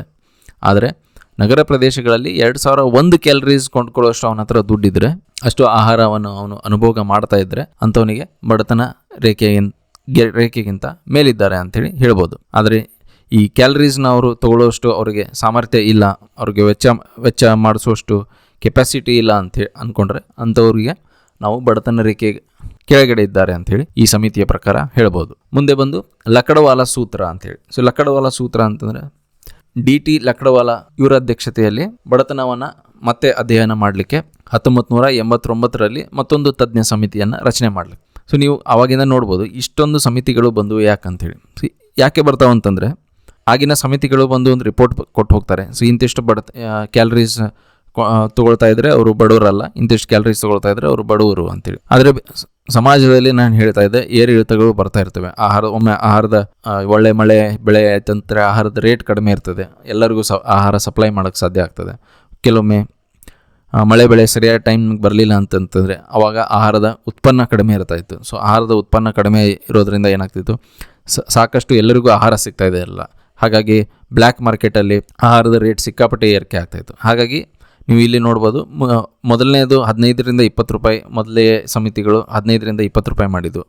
ಆಮೇಲೆ ಅದನ್ನು ರಿವೈಸ್ ಮಾಡಿ 20ರಿಂದ 25 ರೂಪಾಯಿವರೆಗೂ ರಿವೈಸ್ ಮಾಡಿದರು. 20ರಿಂದ 25 ಮಾಡಿದ ಮೇಲೆ ಇಲ್ಲ ನಾವು ದುಡ್ಡಿನ ವಿಚಾರದಲ್ಲಿ ಮಾಡೋಕ್ಕಾಗ್ತದೆ, ಯಾಕಂದರೆ ಆವಾಗ ಆಹಾರದ ಬೆಲೆ ಭಾಳ ಏರ್ಪೇರ್ ಆಗ್ತಿತ್ತು. ಅದು ಸ್ವಾತಂತ್ರ್ಯ ಬಂದ ಒಂದು 15-20 ವರ್ಷ ಅಥವಾ 30-40 ವರ್ಷದವರೆಗೂ ಆಹಾರದ ರೇಟ್ಗಳು ಸಿಕ್ಕಾಪಟ್ಟೆ ವೇರಿಯೇಷನ್ ಆಗ್ತಾಯಿತ್ತು. ಇವಾಗ ನಾವು ನೋಡ್ತೀವಿ ಆಹಾರದ ರೇಟ್ ಅಷ್ಟೊಂದು ವೇರಿಯೇಷನ್ ಆಗೋದಿಲ್ಲ, ಆದರೂ ನಿಧಾನವಾಗಿ ಒಂದು ಮಂದಗತಿಯಲ್ಲಿ ಏರಿಕೆ ಆಗ್ತಾ ಇರ್ತದೆ. ಒಂದು 5 ವರ್ಷದ ನೀವು ಡೇಟಾ ತೆಗೆದು ನೋಡಿದ್ರೆ ನಿಮ್ಗೆ ಗೊತ್ತಾಗುತ್ತೆ, ಹೌದಲ್ಲ ಆಹಾರ ರೇಟ್ ಏರಿಕೆ ಆಯಿತು ಅಂತೇಳಿ. ಆದರೆ ಮೊದಲು ನಾವು ಭಾರತ 1991ಕ್ಕಿಂತ ಮುಂಚೆ ನೋಡಿದಾಗ ಭಾಳಷ್ಟು ನಾವು ಆಹಾರದ ಇದರಲ್ಲಿ ಏರುಪೇರು ಮಾಡೋದು. ಅದರಲ್ಲೂ ನಾವು 70 ಅಥವಾ 60-70ನೇ ದಶಕದಲ್ಲಿ ನೋಡೋದಾದರೆ ಇನ್ನೂ ನಮಗೆ ಜಾಸ್ತಿ ಇರ್ತೈತೆ. ಯಾಕಂದರೆ ಆಗ್ತಾನೆ ನಮಗೆ ಸ್ವಾತಂತ್ರ್ಯ ಬಂದಿತ್ತು, ನಮ್ಮ ವಿದೇಶಿ ನೀತಿಗಳು ಆವಾಗವಾಗ ರೂಪುಗೊಳ್ತಾ ಇದ್ವು. ಆಮೇಲೆ ನಾವು ಬೇರೆಯವ್ರ ಮೇಲೆ ಆಮದ ಮೇಲೆ ಡಿಪೆಂಡ್ ಆಗ್ತಿರ್ತಿದ್ವಿ, ಯಾಕಂದರೆ ನಮ್ಮಲ್ಲಿ ಸಾಕಷ್ಟು ಆಹಾರ ಉತ್ಪನ್ನ ಆಗ್ತಾ ಇರಲಿಲ್ಲ. ಆವಾಗ ಫುಡ್ ಶಾರ್ಟೇಜ್ ಬರ್ತಾಯಿತ್ತು. ನಾವು ಅಮೇರಿಕಾದಿಂದ ಇಂಪೋರ್ಟ್ ಮಾಡ್ಕೋತಿದ್ವಿ, ರಷ್ಯಾದಿಂದ ಇಂಪೋರ್ಟ್ ಮಾಡ್ಕೋತಿದ್ವಿ, ಹೀಗೆ ಬೇರೆ ಬೇರೆ ದೇಶಗಳಿಂದ ನಾವು ಇಂಪೋರ್ಟ್ ಮಾಡ್ಕೊಳ್ತಿದ್ವಿ. ಅದಕ್ಕೆ ಗ್ರೀನ್ ರೆವಲ್ಯೂಷನ್ನ ಶುರು ಮಾಡಬೇಕಾಯ್ತು ಸರ್ಕಾರ. ಸೊ ಗ್ರೀನ್ ರೆವಲ್ಯೂಷನ್ನ ಶುರು ಮಾಡ್ಕೊಂಡ್ಮೇಲೆ ನಮಗೆ ಆಹಾರ ನಮಗೆ ಎಷ್ಟು ಬೇಕು, ನಮ್ಮ ದೇಶಕ್ಕೆ ಎಷ್ಟು ಬೇಕೋ ಅಷ್ಟು ಆಹಾರ ಉತ್ಪನ್ನ ಮಾಡೋಕ್ಕೆ ನಾವು ರೆಡಿ ಮಾಡ್ಕೊಂಡ್ವಿ. ಎಲ್ಲ ನಾವು ರೆಡಿ ಮಾಡ್ಕೊಂಡ್ಮೇಲೆ ಆಮೇಲೆ ಏನು ಮಾಡಿದ್ವಿ ನಾವು, ಆಯಿತು ನಮ್ಮ ಹತ್ರ ಈಗ ಸಾಕಷ್ಟು ಆಹಾರ ಇದೆ, ಸೊ ಇನ್ನೂ ಏರ್ಪೇರ್ ಆಗೋದಿಲ್ಲ. ಯಾಕಂದರೆ ಏನಾಗ್ತಿತ್ತು, ಆಹಾರ ಶಾರ್ಟೇಜ್ ಬಂದಮೇಲೆ ಒಮ್ಮೆ ಸಡನ್ನಾಗಿ ರೇಟ್ ಜಂಪ್ ಆಗಿಬಿಡ್ತಾಯಿತ್ತು. ಬ್ಲ್ಯಾಕ್ ಮಾರ್ಕೆಟಲ್ಲಿ 1 kg ಅಕ್ಕಿ ಎಷ್ಟೋ ರೂಪಾಯಿಗೆ ಮಾರ್ತಾಯಿದ್ರು ಆವಾಗ. ಅದೇ ಸಾಕಷ್ಟು ಸಪ್ಲೈ ಇದ್ದಾಗ ಏನಾಗ್ತಿತ್ತು, ರೇಟ್ ಕಡಿಮೆ ಇರ್ತಾಯಿತ್ತು. ಆಮೇಲೆ ರೇಷನ್ ಈಗ ನಾವು ಹೇಗೆ ಮನೆಗೆ ಹಂಚ್ತೀವೋ ರೇಷನ್, ಆ ಥರ ಹಂಚೋ ಫೆಸಿಲಿಟೀಸ್ ಇರ್ತಾ ಇರಲಿಲ್ಲ, ಕರಪ್ಷನ್ ಇರ್ತಾಯಿತ್ತು. ಈಗ ಸರ್ಕಾರ ಏನೋ ರೇಷನ್ಗೆ ಒಂದಿಷ್ಟು ಅಮೌಂಟು ತೆಗೆದಿಟ್ಟರು ಕೂಡ ಮಿಡಲ್ ಮ್ಯಾನ್ ಅಂತೀವಲ್ಲ, ಸೊ ನಡುವೆ ಇರೋ ಜನರು ಕರಪ್ಷನ್ ಮಾಡಿಕೊಂಡು ಆಫೀಸರ್ಸು ಇವರೆಲ್ಲ ಸೇರಿಕೊಂಡು ಕರಪ್ಷನ್ ಮಾಡಿ ಕೊನೆ ಹಂತದವರೆಗೂ ಅದನ್ನು ತಲುಪಿಸೋಕ್ಕೆ ಆಗ್ತಾ ಇರಲಿಲ್ಲ. ಇಂಥದ್ದೆಲ್ಲ ಸಮಸ್ಯೆ ನಡುವೆ ಏನು ಮಾಡಬೇಕಾಯ್ತು, ಮೊದಲನೇ ಸಮಿತಿ ಮಾಡಿದ್ದು 15-20 ರೂಪಾಯಿ, ಅದು ಲೆಕ್ಕಕ್ಕೆ ಆಮೇಲೆ ಆಗೋದಿಲ್ಲ. ಯಾಕಂತಂದ್ರೆ 15ರಿಂದ 20 ರೂಪಾಯಿ ನೀವು ಗಳಿಸ್ತಾ ಇದ್ರೂ ನಿಮ್ಮ ಹತ್ರ ಆಹಾರ ಕೊಂಡ್ಕೊಳ್ಳೋ ಶಕ್ತಿ ಇರಲಿಲ್ಲ, ಬೇರೆ ಏನೋ ಸಮಸ್ಯೆ ಇದೆ ಅಂತಂದರೆ ಆವಾಗ ನೀವು ಬಡತನದಲ್ಲೇ ಇದ್ದೀರಿ ಅಂತೇಳಿ ನಾವು ಹೇಳಬೇಕಾಗ್ತದೆ. ಹಾಗಾಗಿ ಮುಂದಿನ ಸಮಿತಿಗಳು ಏನು ಮಾಡಿದೆವು, ಇಲ್ಲ ನಾವು ತಿಂಗಳ ಮಾಸಿಕ ಆದಾಯದ ಲೆಕ್ಕದ ಮೇಲೆ ಹೋಗಬಾರ್ದು, ನಾವು ಏನು ಮಾಡಬೇಕು, ಅವರು ಎಷ್ಟು ಕ್ಯಾಲರೀಸ್ ಕನ್ಸ್ಯೂಮ್ ಮಾಡ್ತಾ ಇದ್ದಾರೆ ಆ ಲೆಕ್ಕದ ಮೇಲೆ ಹೋಗಬೇಕು ಅಂತೇಳಿ. ಆಮೇಲೆ ಅವ್ರು ಏನು ಮಾಡಿದರು, ಆಯಿತು ನೀವು ಎಷ್ಟು ಸೇವನೆ ಮಾಡ್ತೀರಿ, ಆಯಿತು ನಾವು ಇಷ್ಟು ಒಂದು ಕಪ್ ಅನ್ನ ತಿಂತೀನಿ, ಸಾರು ತಿಂತೀನಿ ಅಂತ ಹೇಳಿದರೆ ತರಕಾರಿ ಯಾವ ಥರ ಯೂಸ್ ಮಾಡ್ತೀರಿ. ಸೊ ಈ ಥರ ಅವರು ಏನು ಮಾಡಿದರು, ಸ್ಟಡಿ ಮಾಡಿಕೊಂಡು ಒಂದೊಂದು ಕುಟುಂಬಕ್ಕೆ ಎಷ್ಟು ಆಹಾರ ಬೇಕು, ಎಷ್ಟು ತರಕಾರಿ ಬೇಕು, ಎಷ್ಟು ಮಾಂಸ ಎಷ್ಟು ಬೇಕು ಅವರಿಗೆ. ಸೊ ಇದನ್ನೆಲ್ಲ ಲೆಕ್ಕ ಹಾಕಿದ ಮೇಲೆ ಅವ್ರಿಗೆ ಗೊತ್ತಾಯ್ತು, ಇಲ್ಲ ಇದು ಆಹಾರದ ರೇಟ್ ಏರ್ಪೇರ್ ಆಗ್ತದೆ, ಸೊ ಇವರಿಗೆ ಇಷ್ಟು ಅಕ್ಕಿ ಬೇಕಾಗ್ತದೆ ತಿಂಗಳಿಗೆ, ಇವರಿಗೆ ಇಂತಿಷ್ಟು ಮೊಟ್ಟೆ ಬೇಕಾಗ್ತದೆ, ಇಷ್ಟು ಮಾಂಸ ಇವರು ಸೇವನೆ ಮಾಡಬೇಕು. ಸೊ ಇವರು ಇಷ್ಟು ಸೇವನೆ ಮಾಡಿದ್ರೇ ಆ 2500 ಕ್ಯಾಲರೀಸ್ ಏನಿದೆ ಅವರು ರೀಚ್ ಮಾಡ್ತಾರೆ ಅಂಥೇಳಿ ಗೊತ್ತಾದ ಮೇಲೆ ಆ ಸಮಿತಿಗಳು ಏನು ಮಾಡಿದ್ವು, ಅದನ್ನು ರಿವೈಸ್ ಮಾಡಿದ್ವು. ಆಮೇಲೆ ಮುಂದೆ ಇನ್ನೊಂದು ಸಮಿತಿ ಬಂದು ಅದೇನು ಮಾಡ್ತು, ಇಲ್ಲ ಬರೀ ಒಂದು ಆ್ಯಾವ್ರೇಜ್ ತೊಗೊಳಕ್ಕಾಗೋದಿಲ್ಲ ಗ್ರಾಮೀಣ ಮತ್ತು ನಗರ ಪ್ರದೇಶಗಳಲ್ಲಿ. ಯಾಕಂದರೆ ಗ್ರಾಮೀಣ ಪ್ರದೇಶದಲ್ಲಿ ಕೆಲಸ ಜಾಸ್ತಿ ಮಾಡ್ತಾರೆ, ಹಾಗಾಗಿ ಅವರಿಗೆ ಜಾಸ್ತಿ ಪ್ರೋಟೀನ್ಸು ಮತ್ತು ಅವರಿಗೆ ಕ್ಯಾಲರೀಸ್ ಜಾಸ್ತಿ ಬೇಕಾಗ್ತದೆ ಅಂಥೇಳಿ. ಅದೇ ನಗರ ಪ್ರದೇಶಗಳಲ್ಲಿ ಇದ್ದವರು ಅವ್ರಿಗೆ ಮಾಡುವಂಥ ಕೂಲಿ ಸ್ವಲ್ಪ ಕಡಿಮೆ ಆಗಿರೋದ್ರಿಂದ ಅವರಿಗೆ 2750 ಕ್ಯಾಲರೀಸ್ ಸಿಗುವಷ್ಟು ಆಹಾರ ಅವ್ರ ಕಡೆ ಇದ್ದರೆ ಅವರು ಬಡತನ ರೇಖೆಗಿಂತ ಮೇಲಿದ್ದಾರೆ ಅಂಥೇಳಿ ನಾವು ಹೇಳ್ಬೋದು ಅಂಥೇಳಿ ಆ ಸಮಿತಿಗಳು ತಮ್ಮ ಫಾರ್ಮುಲಾವನ್ನು ನೀಡಿದರು. ಹಾಗೆ ಈಗ ಮುಂದೆ ಬಂದು 1989ರಲ್ಲಿ ಡಿ ಟಿ ಲಕಡವಾಲ ಅಧ್ಯಕ್ಷತೆಯಲ್ಲಿ ಇದೊಂದು ತಜ್ಞ ಸಮಿತಿ ಏನಾಯಿತು, ಈ ತಜ್ಞ ಸಮಿತಿ 1993ರಲ್ಲಿ ತನ್ನ ವರದಿಯನ್ನು ಸಲ್ಲಿಸಿತು. ಸೊ ಇದರ ಪ್ರಕಾರ ಕ್ಯಾಲೋರಿ ಆಧಾರಿತ, ಈಗ ಹಿಂದೆ ಏನು ಮಾಡಿದ್ದೀವಿ ನಾವು, ಕ್ಯಾಲೋರಿ ಆಧಾರಿತ ಆಹಾರಕ್ಕೆ ಬದಲಾಗಿ ಕೌಟುಂಬಿಕ ತಲಾ ಅನುಭೋಗ ವೆಚ್ಚವನ್ನು ಪರಿಗಣನೆ ಮಾಡ್ತು. ಈಗ ನಮ್ಮ ಸಮಾಜದಲ್ಲಿ ಸಿಕ್ಕಾಪಟ್ಟೆ ಏರ್ಪೇರಿದೆ. ಒಂದು ಕುಟುಂಬ ಅಂತಂದರೆ ಆ ಕುಟುಂಬದಲ್ಲಿ ಎಲ್ಲರೂ ಸಮಾನವಾಗಿರೋದಿಲ್ಲ. ಅಲ್ಲಿ ಹೆಣ್ಮಕ್ಳಿಗೆ ಒಂಥರ ಟ್ರೀಟ್ಮೆಂಟ್ ಇರ್ತದೆ, ಗಂಡು ಮಕ್ಕಳಿಗೆ ಒಂಥರ ಟ್ರೀಟ್ಮೆಂಟ್ ಇರ್ತದೆ. ಹಾಗಾಗಿ ತಲಾ ವೆಚ್ಚವನ್ನು ನಾವು ನೋಡಬೇಕು ಅಂಥೇಳಿ ತಲಾ ಅನುಭೋಗದ ವೆಚ್ಚವನ್ನು ಪರಿಗಣನೆಗೆ ಈ ಸಮಿತಿ ಒಂದು ಫಾರ್ಮುಲಾ ತೊಗೊಂಬಂತು.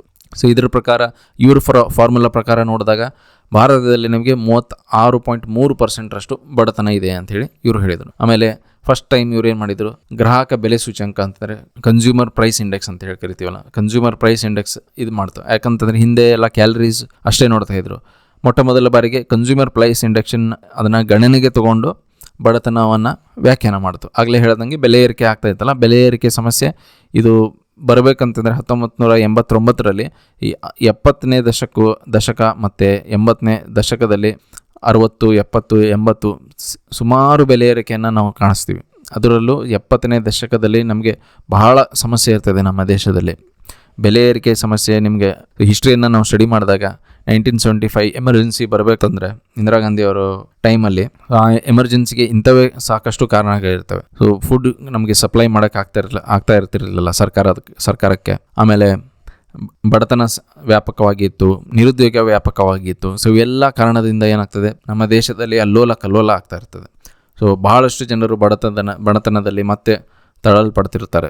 ಯಾಕಂತಂದರೆ ಸಿಕ್ಕಾಪಟ್ಟೆ ಬೆಲೆ ಏರಿಕೆ. ಯಾಕಂದರೆ ನಾವು 71ರಲ್ಲಿ ನಾವು ವಾರ್ ಮಾಡಿರ್ತೀವಿ ಪಾಕಿಸ್ತಾನ ಜೊತೆ. ಹಾಗೆ ಇಂಟರ್ನ್ಯಾಷನಲಿ ನಾವು ಸಿಕ್ಕಾಪಟ್ಟೆ ಪ್ರೆಷರಲ್ಲಿ ಇರ್ತೀವಿ. ನಾವು ನ್ಯೂಕ್ಲಿಯರ್ ಟೆಸ್ಟ್ ಕೂಡ ಮಾಡಿರ್ತೀವಿ ಅದೇ ಟೈಮಲ್ಲಿ. ಸೊ ಹೀಗೆಲ್ಲ ಆದ್ಮೇಲೆ ಇಂಟರ್ನ್ಯಾಷನಲ್ ಪ್ರೆಷರಿಂದನೂ ಕೂಡ ನಮಗೆ ಏನು ಬರಬೇಕು.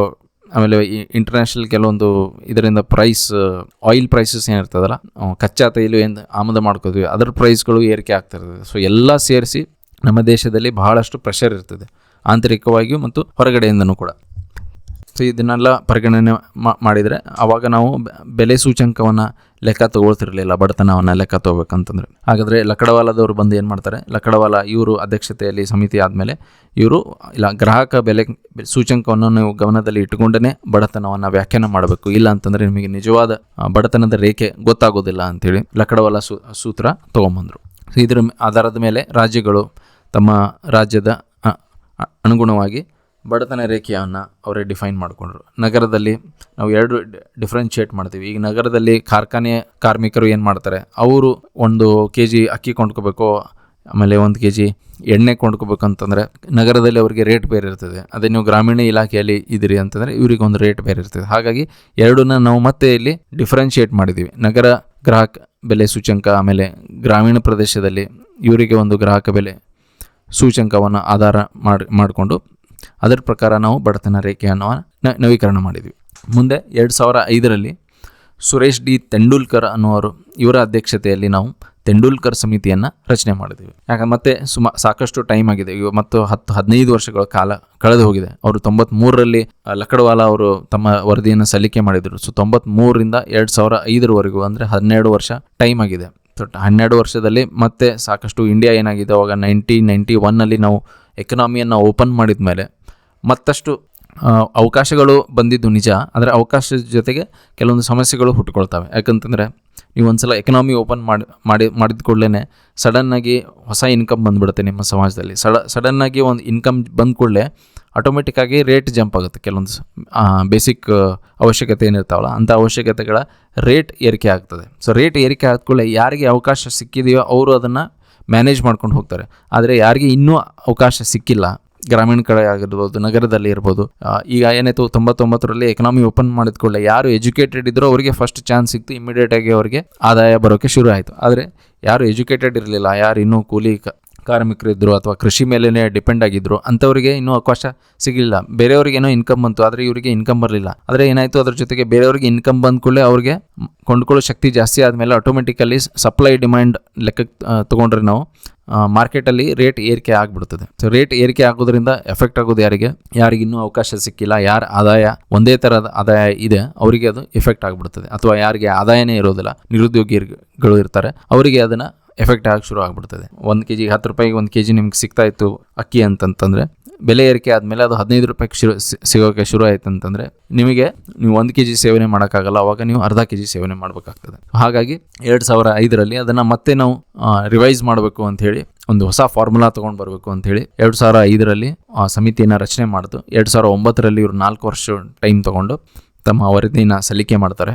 ಸೊ ಈ ವರದಿಯಲ್ಲಿ ಕೂಡ ಇವರು ಹೇಳೋದೇನಂತಂದರೆ, ಬಡತನವನ್ನು ನಾವು ಮಾಸಿಕ ತಲಾ ಅನುಭೋಗದ ವೆಚ್ಚವನ್ನು ಲೆಕ್ಕ ಮಾಡಬೇಕು ಅಂಥೇಳಿ, ಒಬ್ಬೊಬ್ಬರು ತಲಾ ಎಷ್ಟು ವೆಚ್ಚ ಮಾಡ್ತಾ ಇದ್ದಾರೆ ಅಂಥೇಳಿ. ಸೊ ಇದರ ಪ್ರಕಾರ 2004-05 ರೇಟನ್ನು ತಗೊಂಡು ಗ್ರಾಮೀಣ ಪ್ರದೇಶದಲ್ಲಿ ಮಾಸಿಕವಾಗಿ 500 ರೂಪಾಯಿ, 447 ರೂಪಾಯಿ ಗ್ರಾಮೀಣ ಪ್ರದೇಶದಲ್ಲಿ ಒಬ್ಬ ಮನುಷ್ಯ ಅದನ್ನು ವೆಚ್ಚ ಅನುಭೋಗಕ್ಕೆ, ತನ್ನ ಸ್ವಂತ ಅನುಭೋಗಕ್ಕೆ ವೆಚ್ಚ ಮಾಡಿದರೆ ಅದನ್ನು ನಾವು ಬಡತನ ರೇಖೆ ಅಂಥೇಳಿ ಕನ್ಸಿಡರ್ ಮಾಡ್ತೀವಿ. ಅದೇ ನಗರ ಪ್ರದೇಶದಲ್ಲಾದರೆ 579 ರೂಪಾಯಿ ಅವನು ವೆಚ್ಚ ಮಾಡುವಷ್ಟಾದರೆ ಅದನ್ನು ನಾವು ಬಡತನ ರೇಖೆ, ನಗರ ಪ್ರದೇಶದಲ್ಲಿನ ಬಡತನ ರೇಖೆ ಅಂಥೇಳಿ ಲೆಕ್ಕ ತಗೋತೀವಿ. ಸೊ ಅದ್ರ ಪ್ರಕಾರ ನಾವು ಕ್ಯಾಲ್ಕುಲೇಟ್ ಮಾಡಿದಾಗ ಅವತ್ತು ಬಡತನ ಎಷ್ಟು ಇದೆ, ಭಾರತದಲ್ಲಿ ಬಡತನ 36.2% ಇತ್ತು ಅಂಥೇಳಿ. ಸೊ ಹಿಂದಿನ ಸಮಿತಿಯ ಪ್ರಕಾರ 36.3% ಇತ್ತು. ಸೊ 15 ವರ್ಷದಲ್ಲಿ ಅಂಥದ್ದೇನು ಬದಲಾವಣೆ ಆಗಿರಲಿಲ್ಲ ಅಂಥೇಳಿ 36.2%, 0.1% ಕಡಿಮೆ ಆಗಿದೆ ಹೊರತು ಅದು ದೊಡ್ಡ ಬದಲಾವಣೆ ಏನೂ ಆಗಿರಲಿಲ್ಲ. ಯಾಕಂತಂದರೆ ಬೆಲೆ ಏರಿಕೆ ಕೂಡ ಅದೇ ಥರ ಆಗಿತ್ತು. ಹಾಗಾಗಿ ಸಾಮಾನ್ಯ ಜನರ ಜೀವಮಟ್ಟದಲ್ಲಿ ಅಂತ ಏನು ವ್ಯತ್ಯಾಸ ಆಗಿಲ್ಲ ಅಂಥೇಳಿ ಇವರ ವರದಿಯಲ್ಲಿ ಅದು ಗೊತ್ತಾಗ್ತದೆ. ಸೊ ಇದನ್ನ ಮತ್ತೆ ರಿವೈಸ್ ಮಾಡಬೇಕಾಗ್ತದೆ. ಆಗಲೇ ಹೇಳ್ದಂಗೆ ನಾವು ಈ 500 ರೂಪಾಯಿ ಆ ವರ್ಷಕ್ಕೆ 2004-05 ಸರಿಯಾಗಿ ಇರಬಹುದೇನೋ, ಆದರೆ 2009-10 ಬಂದಮೇಲೆ ಅದೊಂದು 2 ವರ್ಷ ಆದಮೇಲೆ ಈ ರೇಟ್ ಕನ್ಸಿಡರ್ ಮಾಡೋಕ್ಕಾಗೋದಿಲ್ಲ. ಯಾಕಂದರೆ 2 ವರ್ಷದಲ್ಲಿ ಮತ್ತೆ ಬೆಲೆ ಏರಿಕೆ ಆಗಿರುತ್ತದೆ. ಆ ಬೆಲೆ ಏರಿಕೆಯಿಂದ ಬಡತನದ ರೇಖೆಯನ್ನು ನಾವು ಮತ್ತೆ ರಿವೈಸ್ ಮಾಡಬೇಕಾಗ್ತದೆ. ಸೊ 2009-10 ಇದನ್ನು ಮತ್ತೆ ರಿವೈಸ್ ಮಾಡಿದರು. ಅದನ್ನು ರಿವೈಸ್ ಮಾಡಿದಾಗ ಗ್ರಾಮೀಣ ಪ್ರದೇಶದಲ್ಲಿ ಇವರು 673, ನಗರಕ್ಕೆ 860 ಮಾಸಿಕವಾಗಿ ಒಬ್ಬ ಮನುಷ್ಯ ಅದನ್ನು ವೆಚ್ಚ ಮಾಡಿದರೆ ಅದನ್ನು ಬಡತನ ರೇಖೆ ಅಂತೇಳಿ ನಾವು ಕನ್ಸಿಡರ್ ಮಾಡಿದಾಗ 9-10 ನಮಗೆ ಸ್ವಲ್ಪ ಹತೋಟಿಗೆ ತೊಗೊಂಡು ಬಂದಿದ್ವಿ. ಎಷ್ಟು, ಒಂದು 6% ಅಷ್ಟು ಹತೋಟಿಗೆ ನಾವು ತೊಗೊಂಡು ಬಂದಿದ್ವಿ.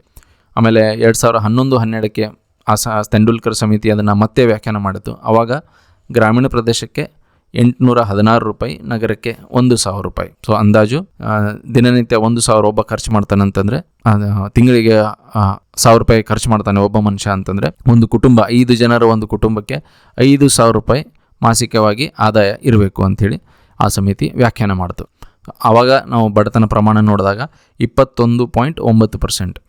ಸೊ 2009 ಅನ್ನೋಷ್ಟರಲ್ಲೇ ಮತ್ತು ಈಗ ರೇಷನ್, ಆಮೇಲೆ ಫುಡ್ ಆ್ಯಕ್ಟ್ ಕೂಡ ಪಾಸ್ ಮಾಡಿರಲಿಲ್ಲ, ಅದರ ವಿಚಾರ ನಡೆಸ್ತಾ ಇದ್ರು. ಸೊ ರೇಷನ್ ಕೂಡ ಎಲ್ಲ ತಲುಪಿಸುವಂಥ ಕೆಲವೊಂದು ಪಬ್ಲಿಕ್ ಡಿಸ್ಟ್ರಿಬ್ಯೂಷನ್ ಸಿಸ್ಟಮ್ ಏನಿದೆ ಅಂಥ ವ್ಯವಸ್ಥೆಗಳನ್ನು ಇಂಪ್ರೂವ್ ಮಾಡ್ಕೊಂಡಿದ್ರು. ಸೊ ಇವೆಲ್ಲ ಇಂಪ್ರೂವ್ಮೆಂಟ್ಸಿಂದ ಸ್ವಲ್ಪ ಬಡತನ ಏನಾಯಿತು, ಮತ್ತು ಎಷ್ಟು ಸುಮಾರು 8-9% ಕಡಿಮೆಗೆ ಬಂದಿತ್ತು. 8-9% ಒಂದು ಒಳ್ಳೆ ಟಾರ್ಗೆಟ್ನ ಅಚೀವ್ ಮಾಡಿದರು 2009-10 ಅನ್ನೋಷ್ಟರಲ್ಲಿ, 11-12 ಅನ್ನೋಷ್ಟರಲ್ಲಿ. ಆಮೇಲೆ ರಂಗರಾಜನ್ ಸಮಿತಿಯನ್ನು 2011-12 ಸಾಲಿನಲ್ಲಿ ರಚನೆ ಮಾಡಿದರು. ಸೊ ತೆಂಡೂಲ್ಕರ್ ಸಮಿತಿ ಶಿಫಾರಸಿಗೆ ಕೆಲವೊಂದು ವಿರೋಧಗಳು ಕೂಡ ಬರ್ತವೆ. ಯಾಕಂತಂದರೆ ನಂಬರ್ಸ್ ಒಮ್ಮೆ ಜಂಪ್ ಆಗಿರ್ತಾವಲ್ಲ, ಸೊ ಅಂದರೆ ಬಡತನ ರೇಖೆಯನ್ನು ನೀವು ಇನ್ನೂ ಸರಿಯಾಗಿ ಮಾಡಿಲ್ಲ, ಕೆಲವೊಂದು ಅಂಶಗಳನ್ನು ಬಿಟ್ಟಿದ್ದೀರಿ ಅಂಥೇಳಿ ಕೆಲವೊಂದು ವಿರೋಧಗಳು ಬರ್ತವೆ. ಆ ವಿರೋಧದ ಹಿನ್ನೆಲೆಯಲ್ಲಿ ಸರ್ಕಾರಕ್ಕೆ ಒಂದು ಪ್ರೆಷರ್ ಬರ್ತದೆ, ಇಲ್ಲ ಇನ್ನೊಂದು ಸಮಿತಿ ರಚನೆ ಮಾಡಿ ನಾವು ಮತ್ತೊಮ್ಮೆ ಹೊಸದಾಗಿ ಬಡತನ ರೇಖೆಯನ್ನು ಡಿಫೈನ್ ಮಾಡಬೇಕು ಅಂಥೇಳಿ. ಸೊ ಅದಕ್ಕೆ ರಂಗರಾಜನ್ ಅಧ್ಯಕ್ಷತೆಯಲ್ಲಿ ಇನ್ನೊಂದು ಸಮಿತಿಯನ್ನು ಮಾಡ್ತಾರೆ. ಸೊ ಈ ಸಮಿತಿಯಲ್ಲಿ 2011-12 ಸಾಲಿನಲ್ಲಿ ಸೇಮ್ ಅದೇ ತಲಾ ಅನುಭೋಗದ ವೆಚ್ಚ ಎಷ್ಟು ಅಂಥೇಳಿ ಅವರು ಡಿಫೈನ್ ಮಾಡಿದಾಗ ಗ್ರಾಮೀಣ ಪ್ರದೇಶದಲ್ಲಿ ಇದು 972, ಒಂದು ಸ್ವಲ್ಪ ರಿವೈಸ್ ಮಾಡಿ ಏರಿಕೆ ಮಾಡಿದ್ದಾರೆ ಇಲ್ಲಿ 972. ಆಮೇಲೆ ನಗರ ಪ್ರದೇಶದಲ್ಲಿ 1407 ರೂಪಾಯಿ ಇರಬೇಕು. ಅಂದರೆ ಇದು ಒಂದು ಮನುಷ್ಯನಿಂದ, ಒಬ್ಬ ಮನುಷ್ಯ ನಗರ ಪ್ರದೇಶದಲ್ಲಿ ಇರ್ತಾನಂತಂದರೆ 1400 ರೂಪಾಯಿ ತಿಂಗಳಿಗೆ ಅವನು ವೆಚ್ಚ ಮಾಡಬೇಕು. ಅಷ್ಟು ಅವನಿಗೆ ಕೆಪಾಸಿಟಿ ಇದ್ದರೆ ಅವನು ಬಡತನದ ರೇಖೆಗಿಂತ ಮೇಲೆ ಇದ್ದಾನೆ ಅಂಥೇಳಿ ಒಂದು ಲೆಕ್ಕ ಮಾಡಿದರು. ಅಂದರೆ ಸರಿಸುಮಾರು 5 ಜನರಿದ್ದರೆ 7000, ಇದು ಹತ್ತಿರ 7000ವರೆಗೂ ಬರ್ತದೆ. ಸೊ ಒಂದು ಫ್ಯಾಮಿಲಿಯ ಆದಾಯ 7,000 ಕನಿಷ್ಠವಾಗಿ ಇರಬೇಕು ಅಂಥೇಳಿ. ಇದರ ಪ್ರಕಾರ ನಾವು ಮತ್ತೆ ಪರ್ಸೆಂಟೇಜಲ್ಲಿ ಲೆಕ್ಕ ಮಾಡಿದಾಗ ಈಗ ಚೇಂಜ್ ಆಗ್ತದೆ. ಈಗ ನೋಡಿರಿ, ಮೊದಲು 21.2%ಗೆ ತಂದವರು ಈಗ ಮತ್ತೆ ನಾವು ರೇಟ್ನ ರಿವೈಸ್ ಮಾಡಿ ಚೆಕ್ ಮಾಡಿದಾಗ ಏನಾಯಿತು, ಗ್ರಾಮೀಣ ಪ್ರದೇಶದಲ್ಲಿ ಇನ್ನೂ 30.9% ಬಡತನ ಇತ್ತು, ನಗರ ಪ್ರದೇಶದಲ್ಲಿ 26.4% ಬಡತನ ಇತ್ತು. ಒಟ್ಟಾರೆಯಾಗಿ ನೋಡಿದಾಗ 29.5% ಇನ್ನೂ ಬಡತನ ಇದೆ ಅಂಥೇಳಿ ಆ ರಿಪೋರ್ಟ್ ಹೇಳ್ತು, ರಂಗರಾಜನ್ ಸಮಿತಿಯ ರಿಪೋರ್ಟ್. ಸೊ ಈ ರಿಪೋರ್ಟ್ಗೂ ಕೂಡ ಕೆಲವೊಂದು ಟೀಕೆಗಳು ಬಂದು, ಹಾಗಾಗಿ ಸರ್ಕಾರ ಮತ್ತೆ ಪ್ರೆಷರಲ್ಲಿ ಬಂದಾಗ ಈ ರಿಪೋರ್ಟ್ನ ಅವರು ತಿರಸ್ಕಾರ ಮಾಡಿದರು. ಯಾಕಂತಂದರೆ ನೀವು ಅನ್ಕೋಬೋದು 2011-12ರಲ್ಲಿ 1,500 ರೂಪಾಯಿ ಅಂದರೆ ಒಂದು ಫ್ಯಾಮ್ಲಿ, ಒಂದು ಕುಟುಂಬಕ್ಕೆ 7,000 ರೂಪಾಯಿ ಮಾಸಿಕವಾಗಿ ಸಾಲ್ತದೆ ಅಂತ ನೀವು ಕೇಳಿದರೆ ಖಂಡಿತವಾಗಿಯೂ ಇದು ತುಂಬ ಕಡಿಮೆ ಅಮೌಂಟ್. ಅದು 7,000 ಈ 11-12ರಲ್ಲಿ ಬಹಳ ಸಣ್ಣ ಅಮೌಂಟ್. ಇದರಿಂದ ಒಂದು ಕುಟುಂಬಕ್ಕೆ ಎಲ್ಲ ಪೌಷ್ಟಿಕವಾಗಿ ಆಹಾರ, ಶಿಕ್ಷಣ, ಆಮೇಲೆ ಮನೆ ವ್ಯವಸ್ಥೆ ಎಲ್ಲ ಸಿಗ್ತದೆ ಅಂಥೇಳಿ ಇದು ಸ್ವಲ್ಪ ನಂಬೋದಕ್ಕೆ ಕಷ್ಟ ಆಗ್ತದೆ. ಹಾಗಾಗಿ ಇದಕ್ಕೆ ವ್ಯಾಪಕ ಟೀಕೆಗಳು ಬಂದು ಸರ್ಕಾರ ಅನಿವಾರ್ಯ ಕಾರಣದಿಂದ ಈ ವರದಿಯನ್ನು ತಿರಸ್ಕಾರ ಮಾಡಬೇಕಾಗಿ ಬಂತು. ಮುಂದೆ ಅರವಿಂದ್ ಪನಗಾರಿಯಾ ಸಮಿತಿ ಅಂಥೇಳಿ ರಚನೆ ಮಾಡಿದರು. ಇವರು ಅರವಿಂದ್ ಪನಗಾರಿಯಾ ಅನ್ನೋರು ನೀತಿ ಆಯೋಗದ ಮಾಜಿ ಉಪಾಧ್ಯಕ್ಷರಾಗಿದ್ದರು. ಸೊ ಇವರ ನೇತೃತ್ವದಲ್ಲಿ ಒಂದು 14 ಜನ ಸದಸ್ಯದ ಒಂದು ಟೀಮ್ನ ಒಂದು ಕಾರ್ಯಪಡೆಯನ್ನು ರೆಡಿ ಮಾಡ್ತಾರೆ. ಆ ಕಾರ್ಯಪಡೆಯನ್ನು ರೆಡಿ ಮಾಡಿ ಇವರೇನು ಮಾಡ್ತಾರೆ, ಬಡತನ ರೇಖೆ ಮತ್ತು ಬಡತನ ಅನುಪಾತವನ್ನು ಗುರುತಿಸೋದು ಏಕೆ ಇಂಪಾರ್ಟೆಂಟ್, ಆಮೇಲೆ ಅದರ ಅನುಕೂಲಗಳು ಏನು ಅಂಥೇಳಿ ತಿಳಿಸ್ತಾರೆ ಸರ್ಕಾರಕ್ಕೆ. ಸೊ ಅದರ ಅನುಕೂಲಗಳು ಏನೇನಂತಂದರೆ, ಬಡವರನ್ನು ಮೊದಲು ನಾವು ಗುರುತು ಮಾಡಬೇಕು. ಯಾಕಂತಂದರೆ ಗುರುತು ಮಾಡೋದ್ರಿಂದ ಅವರಿಗೆ ನಿವಾರಣೆ ಹೇಗೆ ಮಾಡಬೇಕು ಅಂಥೇಳಿ ಸರ್ಕಾರಕ್ಕೆ ಗೊತ್ತಾಗ್ತದೆ. ಆಮೇಲೆ ಬೇರೆ ಬೇರೆ ರಾಜ್ಯಗಳಲ್ಲಿ ಬೇರೆ ಬೇರೆ ಥರದ ಬಡತನದ ಸಮಸ್ಯೆ ಇರ್ತದೆ. ಹಾಗಾಗಿ ನಾವು ಇಡೀ ರಾಷ್ಟ್ರ ಮಟ್ಟದಲ್ಲಿ ಒಂದೇ ವೆಚ್ಚವನ್ನು ಇಟ್ಟುಕೊಂಡು ಮುಂದೆ ಬರೆದರೆ ಅದು ಸಾಕಾಗೋದಿಲ್ಲ. ಹಾಗಾಗಿ ಆಯಾ ರಾಜ್ಯಗಳಿಗೆ ಬಡತನದ ವೆಚ್ಚವನ್ನು ಹಂಚಿಕೆ ಮಾಡಬೇಕು ಅಂಥೇಳಿ ಅದನ್ನು ಡಿಫೈನ್ ಮಾಡ್ತದೆ. ಸೊ ಬಡತನ ನಿವಾರಣೆ ಕಾರ್ಯಕ್ರಮವನ್ನು ನಾವು ಮಾಡಬೇಕಾದ್ರೆ ಆಯಾ ರಾಜ್ಯಕ್ಕೆ ಇಂತಿಷ್ಟು ಬಜೆಟನ್ನು ನಾವು ತೆಗೆದಿಡಬೇಕು. ಒಂದು ಆ್ಯಾವ್ರೇಜ್ ಆಗಿ ನಾವು ಎಲ್ಲ ರಾಜ್ಯಕ್ಕೆ ನಡುವೆ ಒಂದೇ ಥರದ ಬಜೆಟ್ ಇಟ್ಕೋಬಾರ್ದು, ಎಲ್ಲ ಸೆಂಟ್ರಲ್ದಿಂದ ಆಗಬಾರ್ದು, ಆಯಾ ರಾಜ್ಯಕ್ಕೆ ನಾವು ಅಷ್ಟು ಇಡಬೇಕು. ಈ ಉತ್ತರ ಪ್ರದೇಶ್, ಬಿಹಾರ್, ರಾಜಸ್ಥಾನ್, ಮಧ್ಯಪ್ರದೇಶ್, ಜಾರ್ಖಂಡ್ ಇಂಥ ರಾಜ್ಯಗಳಲ್ಲಿ ಬಹಳಷ್ಟು ಬಡತನ ಇದೆ. ಹಾಗಾಗಿ ಆಮೇಲೆ ಜನಸಂಖ್ಯೆ ಕೂಡ ಜಾಸ್ತಿ ಇದೆ. ಹಾಗಾಗಿ ಬಡವರು ಆಟೋಮೆಟಿಕ್ ಅಲ್ಲಿ ಜಾಸ್ತಿ ಇರ್ತಾರೆ. ಸೊ ಅವರಿಗೆ ರಾಜ್ಯವಾರು ಆ ವೆಚ್ಚವನ್ನು ಅವರಿಗೆ ಕೊಟ್ಟು ಅಲ್ಲಿ ಖರ್ಚು ಮಾಡಿಸ್ಬೇಕು ರಾಜ್ಯಗಳಿಂದಾನೆ ಅಂತೇಳಿ. ಆಮೇಲೆ ಬಡತನವನ್ನು 3ನೇ ಪಾಯಿಂಟ್ ಏನಂತಂದರೆ, ಬಡತನವನ್ನು ನಿವಾರಣೆ ಮಾಡೋಕ್ಕೆ ಒಂದು ಅವಧಿಯನ್ನು ನಿಗದಿ ಮಾಡಬೇಕು ಅಂಥೇಳಿ. ಅಂದರೆ ಒಂದು ಟೈಮ್ ಲೈನ್ ಹಾಕೋಬೇಕು. ಆಯ್ತು, ನೀವು ಬಡತನ ನಿವಾರಣೆ ಮಾಡ್ತೀರಿ ಅಂಥೇಳಿ ಸ್ವಾತಂತ್ರ್ಯ ನಂತರ 50-60 ವರ್ಷಗಳು ಹಾಗೇ ಮುಂದುವರೆದುಕೊಂಡು ಬಂದು, ಆದರೆ ಬಡತನ ಇನ್ನೂ ನಿವಾರಣೆ ಆಗಿಲ್ಲ. ಆದರೆ ಅದನ್ನು ನಿವಾರಣೆ ನಾವು ಮಾಡಲೇಬೇಕು ಅಂತಂದರೆ ಒಂದು ಟಾರ್ಗೆಟ್ ಇಟ್ಕೊಂಡು ಒಂದು ಡೇಟ್ ಸೆಟ್ ಮಾಡಬೇಕು ಅಂಥೇಳಿ ಆ ಸಮಿತಿ ಹೇಳ್ತು. ಅದ್ರ ಪ್ರಕಾರ ಅದೇನು ಮಾಡ್ತು, 2016 ಜುಲೈ ಏನಿತ್ತು, ಆ ಜುಲೈನಲ್ಲಿ ಅದು ವರದಿ ಸಲ್ಲಿಕೆ ಮಾಡ್ತದೆ.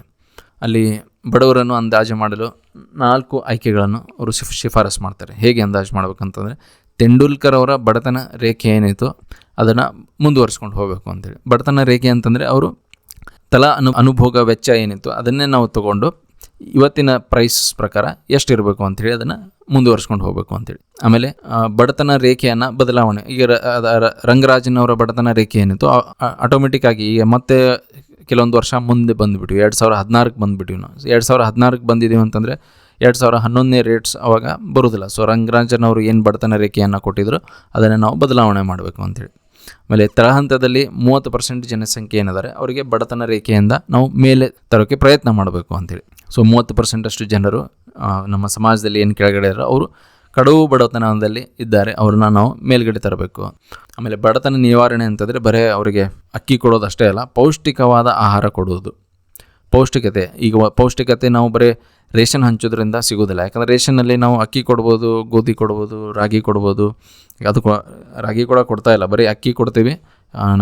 ಕರ್ನಾಟಕದಂಥ ರಾಜ್ಯದಲ್ಲಿ ನಾವು ಅಕ್ಕಿ ಕೊಡ್ತೀವಿ.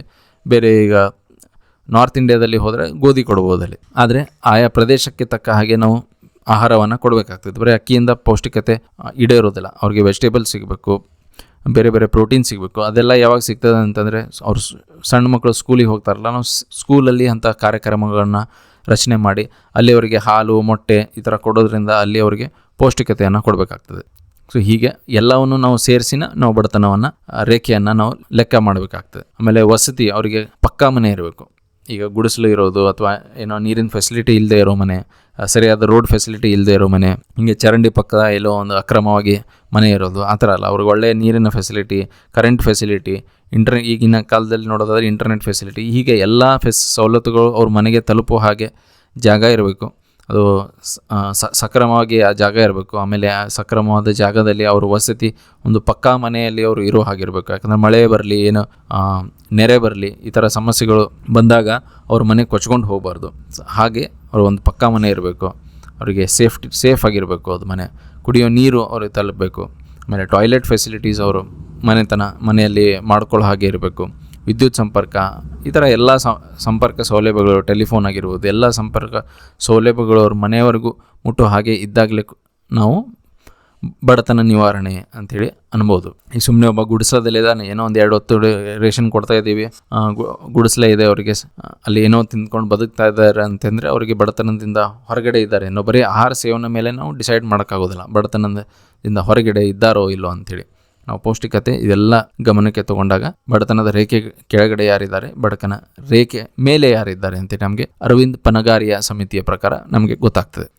ಸೊ ಇವತ್ತಿನ ವಿಡಿಯೋದಲ್ಲಿ ನಾವು ಬಡತನದ ಬಗ್ಗೆ, ಬೇರೆ ಬೇರೆ ಸಮಿತಿಗಳ ಬಗ್ಗೆ, ಆಮೇಲೆ ಬೇರೆ ಬೇರೆ ಮಾಪನಗಳ ಬಗ್ಗೆ, ಆಮೇಲೆ ಬಡತನವನ್ನು ಅಂದಾಜು ಹೇಗೆ ಮಾಡ್ತಾರೆ, ಆಮೇಲೆ ಒಂದೊಂದು ಸಮಿತಿಯು ಯಾವ ಥರ ಅದನ್ನು ಅಂದಾಜು ಮಾಡಿದೆ, ಅಲ್ಲಿ ಯಾವ ವಿಧಾನವನ್ನು ಬಳಕೆ ಮಾಡಿದೆ ಅಂಥೇಳಿ ನಾವು ಇವತ್ತಿನ ವಿಡಿಯೋದಲ್ಲಿ ನೋಡಿದ್ದೀವಿ.